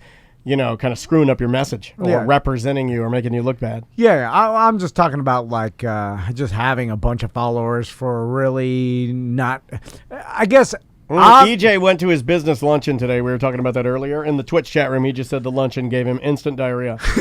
That's great. I just had to read sounds that. about right. We got an update. Because in my life, I've always treated social media at the very beginning, because I was in radio with you, like you were there too, where it's like, oh, this is just a platform to promote yourself. Right. I never was in the mindset of this is a platform to share my life with my friends and family. Right. Because No, I it was, understand that, yeah. it was, I had a weird relationship Yeah, with I think it. we so- all kind of looked at it like that. I've never really looked at it like, even when people would tell me, they're like, and I probably would lie or at least embellish and say, oh, yeah, it's great for, the relatives to be able to see pictures of the kids. It's like, I just send them a picture if they want a picture. Yeah. I'm not going to use Facebook or Instagram. I mean, like, I got all their numbers, and they don't even ask. That's the sad part about my family. Well, they don't because they see it on social media. No, they the reason they don't ask is because we are white people, and white people do not care about their families, nor do they have any family history. They hate their family. They do. They do. Like, I'm being serious. All of my friends of any type of color will say, oh, I'm really excited to spend some time with my family. All of my white friends will say, we're not going there this year. yeah. That's what I hear. My dad did it. We're not going to Virginia again. I'm not making that 669-mile drive. Well, it's also a weird thing too, and do you guys do this where if you see a video you like on social media, produced by someone like our TikTok or whatever the hell the platform Yes. is, right? I never go and like click on that person's profile and then follow that person, and even if I like that video. If it's a person, it's not like a celebrity. If it's just a rando stranger, right? I never think to follow that person in hopes of more Content. pleasurable content coming my way. No, Like I I agree just with you. never, Yeah, I don't- see it and then I think to myself, what are the chances of them producing another hit video You know is what? 0. I'm guilty of that. Scroll past. This is your one-hit wonder. I I am looked at it guilty for of 2 that. seconds, and you're dead to me. Yeah, like like that lady earlier, like larger lady on a mini bike. If that came across my social media feed and I saw it, I would tap it twice to give it the instant Instagram heart. But I'm not going to follow her because much like you, I'm going to look at that and I'll be like, well, you got your fame, and I'm going to scroll on. Now, if it's a comedian or celebrity or like a content provider, then I'm like, oh, well, this is what this person does for a living, so they're going to be pumping them out. But if it's a rando, once-in-a-lifetime video, I never follow that person because I just assume that they're not going to come out with anything good again. Chances are, follow right? Coolest Dad 78. Okay, you got one good girl stole my bike, and then you got the itchy balls and some other thing. Like, so the rest of his content, no offense to your brother, but it's all garbage, Butler. Like, he's got the one cool lady stole my bike, and then Is the rest. that even cool? I don't know. That's just unfortunate. It's just a dad yelling at a teen for stealing a bike. Yeah. Well, that's something. I mean, the rest, though. I mean, let's start analyzing the rest of his videos and put it see. up Like, here. all right. So we got. I bet they're all cursing. Golfer Probably. chugging. We got golfer chugging, and then Watch we've him got, dance with the teens. Then we've got slightly political. We've got breaking. Hillary Clinton is tested negative for being president. All right. So that's, we have a I guess a conservative and How not does your brother not timely. hate you? Hold on. Have you showed the group this? Yeah, they'll win him over again. We have a not funny and not timely old political joke. Then we have itchy balls on the golf course. Then we have dancing. Oh, we have a Lots guy. of dancing. We have a guy doing some sort of. They're called drunk at the wedding. He's doing Yeah, that is doing the dolphin. Yeah. Oh, he posted it twice because he's drunk. A lot of breakdancing. Then we have him in fire, raging fire. Okay. Oh, that Car dancing with dollars. Wait, what music does he have in the Horse background bells. for the fire one? I gotta know. What is like Christmas log music? No, okay. Yeah, this is I'm hip-hop. just This is telling hip-hop. you. This is why you don't follow the people that have one-hit wonders because they can't replicate it after. Here's the winning It's nothing- one. We have oh. Happy Thursday. He's grumpy in bed. Okay. It's- All right, we got. yeah. I like that. I mean, you know, I'm gonna throw him a You gonna follow. follow? No, don't follow him. Boom, follow. No, you need. All right. All What right. happened to the Oh. reason is the bike steals. We I got- need more bike steals. we got- That's Who's why. this guy? We got bigger man can't get out of lake. That's pretty funny. Is that in there? Wait, does he fall? It looks like he's clowning one of his fatter friends or something. Mean. He's doing something mean here. Yeah, it's a big one of his fat big guys friends. Yeah, can't get can't on get back on water. the dock. He's gonna get splinters in his muffin. Yeah. You know what? You spend your whole life getting in and out of the water easily, climbing up the side of the pool, and just, it's like When you get older, you can't do it because and the water gives you a false sense of your strength. Because when you move in the water, you move like Aquaman. Yeah, You know, like you're Yeah. fluid, and then you go to get out like Maisie does. Like Maisie will go like she'll go arms to feet. Yeah. you become an adult and you pack on some pounds, and then you haven't been in and out of the water through like a ledge in a long time, and then Your you're muscle mass is down. You're in the Bahamas or you're at the Oh springs. yeah. and Well, then- if you're me, you're trying to get out of the pool at Tiffany's wedding and Yeah. play what was it? yeah, Play a Carmen or yeah, wherever we are. Yeah. In Mexico. In Mexico. I don't like the double lip pools that have like the gutter and then it's a lip. Well, that's 'cause at least that's easier to stand. Well, See, now I- you will like those when you get fatter. You need to be fat enough. Yeah. for that. I'm saying if the ledge of whatever you're trying to get out of, if it's a dock or a pool, is more than 2 feet, you're not getting out. No. There's no way, because I you're lifting yourself up to what you're doing. One of those above you got a the dolphin bar kick. push-ups. Also, there's a certain that? amount Muscle up. of stretching. There's a certain amount of being limber you need to be able to do that. So what I like to do is a stiffman. I know you're a stiffman Yeah, too. I'm gonna give yeah. you a pro tip. Look for the metal ladder and use the metal ladder because you can walk straight up it without bending your knees. Okay, yeah. You can just use your ankles and toes to go up the ladder. It's like, Yeah. and then you don't have to bend your knees at all. Yeah, I like that. It also doesn't make you do that move where you have to stretch over and squish your entire gut together so you look like you have a big fat cheeseburger belly. You know what I mean? Like where you get the cheeseburger belly. So you don't have to do that. You just go. You can lean it out, stretch. It's embarrassing when you pull yourself up because you have enough Oh, strength. then you got to lay over like a whale. You have enough strength to do a pull-up, right?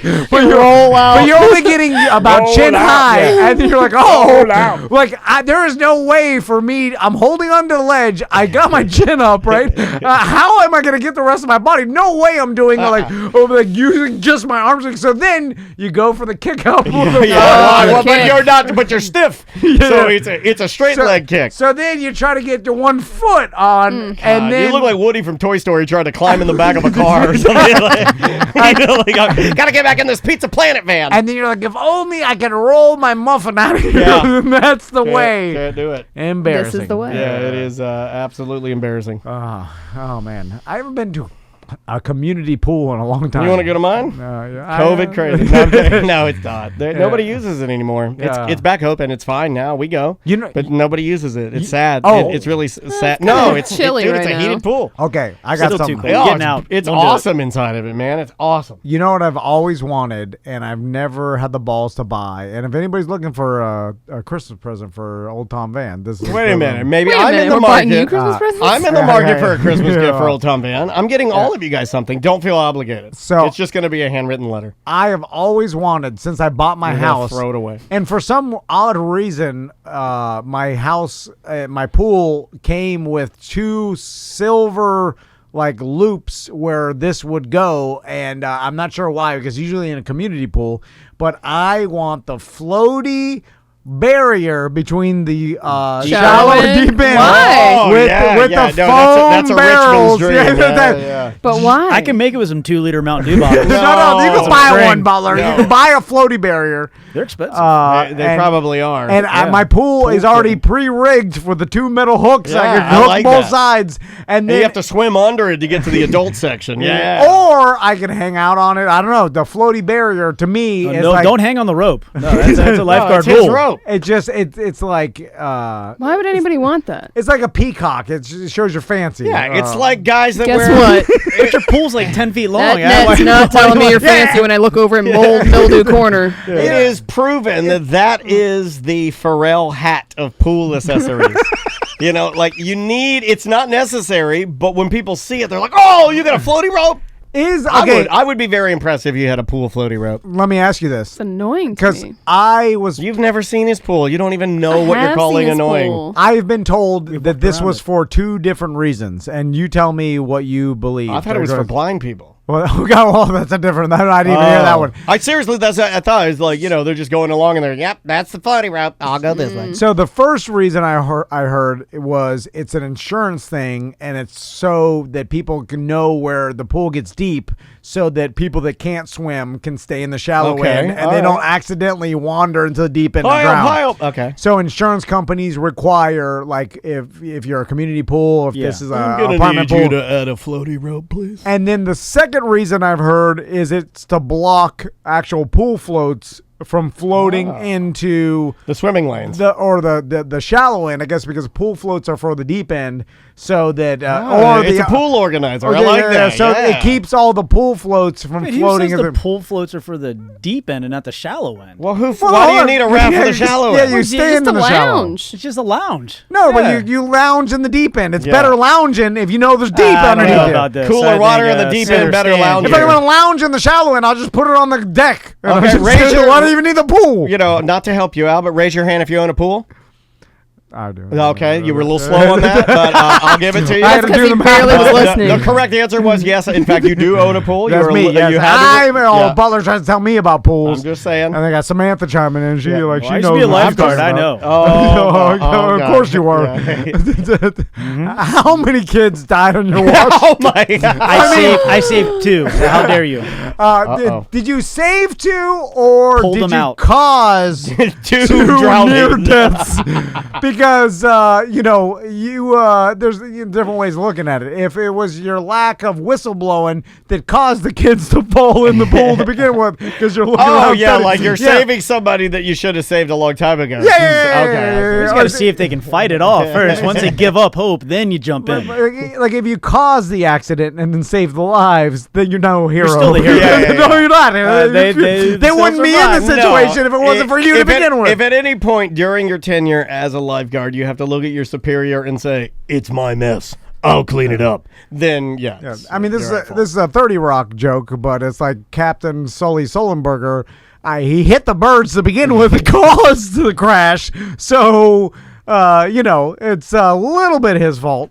I know he landed and saved everybody's life, but you hit the birds. Do you want me to get you a floaty? Shouldn't have hit the birds. How much for a floaty rope? Can I get a novelty one? No, I want apartment issued. Oh, all right. Blue What if I steal and it white from kegs, whatever that is. Yeah. On a blue and white twisty rope. Okay. I want old school With the alligator. Well, not the alligator, with the C-clamp or They're whatever. not that expensive. How much? What are we talking here? Between $20 and $30. Yeah. I'll A get, rope with floaties though. I'll get the $20 one. Is it the standard blue, white, Yep. twisty rope? I want Yeah, the you can get it at novelty- Home Depot for $19.75. No, I want the novelty one that has different naked ladies. No, that's too fancy. If you're not careful, though, that rope will turn into like barbed wire in the chlorine after a yeah, few years. that's Oh, fine. Oh, yeah. Well, Yeah, that's then eventually one of your sons will be straddling it, and it'll just peel his scrotum off. I'm just saying that fancy. I did want to, when I redid my pool, I wanted to put the Coquina waterfall? No, boy, yeah, of course I wanted Florida that. trash has a Coquina waterfall. And How dare you insult Coquina? I need a water feature in my pool. If I could have a Coquina jewelry, I would, because Oh my I God! love a good Look, see this waterfall? Coquina. See this waterfall right here? This waterfall in my pool is just like Ron Rice. He owned Hawaiian Tropic. He's rich. I've always wanted a Coquina wall inside my house. Oh. That was the epitome of fancy. When I went to Well, then you're just a porn director. Yeah. when I went to Silk shirt, houses, no underwear, Coquina rock, silk shirt open, Bluetooth speaker playing smooth jazz, pre-roll. You're smoking a pre-roll, walking around your house. when I was growing up, as a young boy in Miami, if I went into one of my friends' house and their parents had a Yeah. Coquina wall Yeah. or tree Yeah. inside the Oh, house, yeah, yeah. I'm like, oh my God, this guy's Yeah, Scarface. inside garden. Yeah, I always Yeah. thought that they were kinky. Like, if I went to a friend's house and they had a Coquina wall, I was like, oh, their parents get down. Yeah, they got turquoise in the hot Yeah, tub. yeah, If there's a Coquina wall, hot tubs are coming. Oh, yeah. Yeah, for sure. How do you, what do you think about, like, paneling? Nah, Wood paneling. That's dated. That screams 80s white trash. Yeah, there are some people saying it might come back. Wood paneling? Yeah. No, wood paneling is horrible. Yeah. How do you feel about painted wood How do you feel about the barn door on a sliding? No, the you know, super hips. I yeah, hate that. I hate that. Okay, I just I hate that it's barn almost door. like let me. I know it looks like I'm walking to get my horses, but behind this is not horses. I'm tricking you. Behind this is just heirloom produce that I paid too much for. Hold on. Oh, look at these tomatoes. I don't want the sliding barn door. Yeah. Stupid. Okay. Yeah. So like, also, I could have got a regular door, but I paid Oh, you're making people mad. $800 more for a sliding barn door. It doesn't save you any It's time. not even really shut either. It's wide open. Like you can put your hand in it. You just need to slide it over. So Listen, wouldn't you just leave it open all the time? The slidey barn door is going to be the above the sink bowl of the 2003 above. Yep. It was in our old studio. Yeah, we have one. yeah. I'm like, what is that? It's It gonna- looks like it's going to be dated. It yeah. looks like Hercules' wife's diva cup. It's like a big clay bowl. It's stupid. Yeah. It is stupid. Yeah. I'm with you. I like a traditional prison issue stainless steel sink. Yeah, I wanted a stainless steel toilet, and Andrew wouldn't let me get it. You can buy prison toilets. Well, I just thought it was dope. I was like, that's so sanitary. Cold, though. Yeah, but you'll never have to replace this dumb toilet seat. You're never gonna have to get in there and fix the float bulb or any of that dumb garbage. When we were redoing Send our messages house, to your downstairs neighbor. Yeah, just tap on it with your wedding ring while you're pooping. Crystal sees this stuff all day because she's a realtor and she sells houses, and I'm not aware of a lot of it. But she's like, when we were redoing our house, she's like, "Oh, stay away from anything trendy because immediately in 8 years it'll date your house." And then the above the ground bowl, and then she listed off a bunch of things. I was like, "Oh yeah, that's 2003." You're like, like at the time it was the hottest, fanciest thing you can get, but now when you see an above the ground bowl sink, it looks dated. You're like, this was made when people still liked R. Kelly. But you could see that with a lot of trends though, like especially home trends. Like you see it in my house because we haven't updated a few things in certain rooms, and like I see some of these fixtures where it was popular to have like a light what do you call it, like a shade, but it was made of like cloth.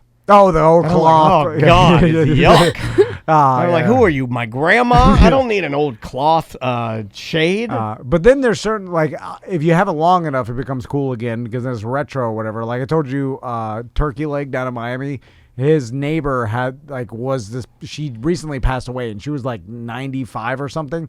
And she literally has a kitchen out from the, like, it looks like you're stepping into a time capsule of the 1950s, all pink, like a pink steel stove and a steel refrigerator, pink, like matching 1950s appliances, and all the like wallpapers 1950s is like this lady. They make that now. They try to emulate. They've done like really great jobs to kind of. What do you do? Okay, so apparently, like, this lady's lived in this house since the 1950s. Those refrigerators are back now, and they're really expensive because they're all metal. I looked at one, and it's not on the cards. If you buy this old lady's house and you walk in and you're like, oh my God, it hasn't been changed since the 50s, like, how do you because you can't live like that. So how do you rip everything down? It must feel horrible, right? Flip it. You do, and you salvage things you can, and you rip what you can. But most of the time, I would imagine most of it would have to be torn out. Yeah. A lot of it would have to do with code. That was the problem in my old house, is that I wanted to put all these cool lights in, and I started doing it. But then I got into this habit where I was using copper wires that were wrapped in paper. I'm like, well, that's a great idea. I'm going to put you remember seeing that in the old studio? It was like we put this awesome lighting in the very first studio we had was AMT Studio #1. And it was a 990 tiny little bungalow in Audubon Park. And I started putting in like all this amazing lighting for it. And my wires were just copper thick. I mean, thick ass copper wires wrapped in like what appeared to be the Declaration of Independence. And I'm like, I can't. Yellow dry. Yeah. Like if you. They're like, hey, let's use the thing that conducts the most heat. It's insane. Let's use copper wire and then wrap it in dry newspaper. And then I was like putting a dimmer switch on it. I'm like, I'm not doing this. So I called a buddy of mine and he came and he's like, yeah, it'd probably be better if we just go with regular. It smells like fish when it starts heating up, and that's what that means. Squid wall. Yeah, that's your squid ball. Because it was the red hot copper burning the dry newspaper. I guess that's what it is. It stinks like fish. I mean, I don't understand how. Why do Butler? Maybe you know this. Why does everything I buy now come with 25 different electrical adapters, and the ones for England, I swear to God, the prongs on them are like 6 feet long, like come out, they're huge and they're thick, and I'm like, ours are just still the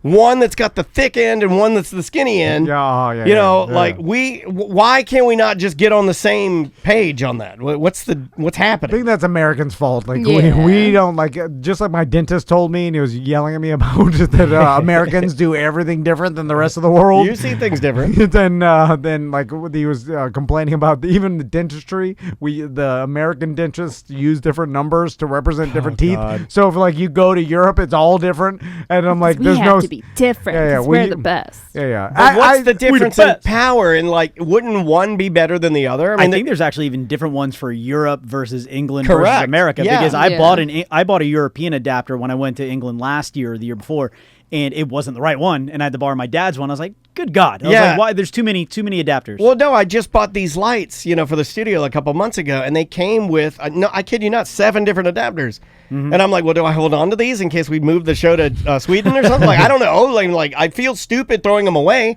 because they're nice. Right. But I can't use them for anything else. Makes them worldwide when they ship them. Then. They don't have to worry about it. Yeah, that's true. It does, but it's waste. It is waste. Last thing, then we'll go to break. But I've been watching The Crown with Crystal. You like it, don't you? Yeah, admit you like it. It's good. It's good. Yeah. The acting, I don't think you can get better acting. I sort of have to ask her. I'm like, this is the Queen Elizabeth's dad, and why is it? And the brother. You know what? You need the whole. Andrea has a site that each episode it'll basically break down who's like what period of time they're dealing with. Yeah. Like a cliff note. If I can find it, I'll send it to you.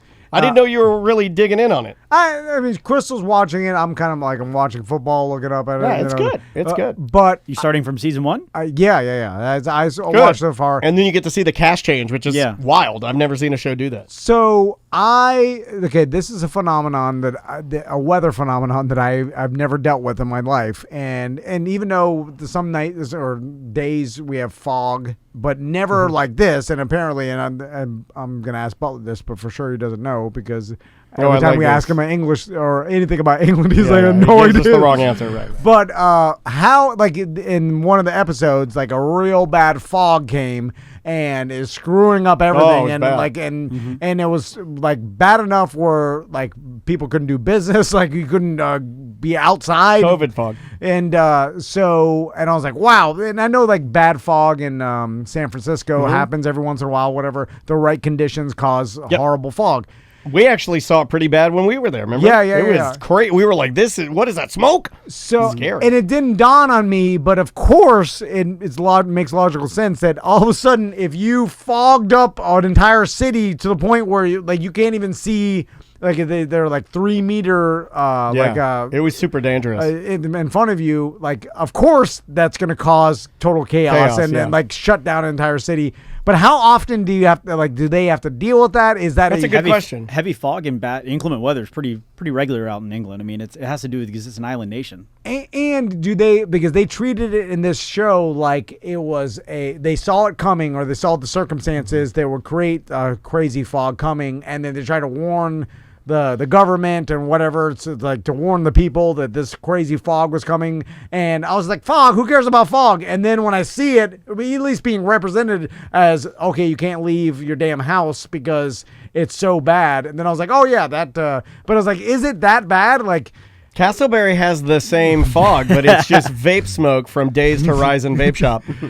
Have you been in that bad of fog in England? No, I've never been in that bad of fog. But I mean, I would imagine when that happened, that was in the 50s. I mean, their cars and stuff like that were almost like cheap lanterns and stuff like that. So it had to do with like transportation purposes and whatnot, not being visibility, not being able to see headlights. They didn't have high technology lights, and they're using blowtorch. Apparently, you light this blowtorch. No, they had this crazy blowtorch so that people could see the light from it or whatever. Right. But I don't know, it's weird, fog. Weird. I'm sure we get though. I think weird thing. No, but I think here fog. What's up with that? I got nothing. I burned out. Okay, Twitch. Oh, you want to clown me over fog? I had nothing else. And I didn't know when to end. You should have ended before fog. I know I should have. Of course I know I should have. I thought to myself, why am I even talking about stupid fog? And then asking Butler, like he knows about fog. No one cares about fog. Stupid. Bye-bye.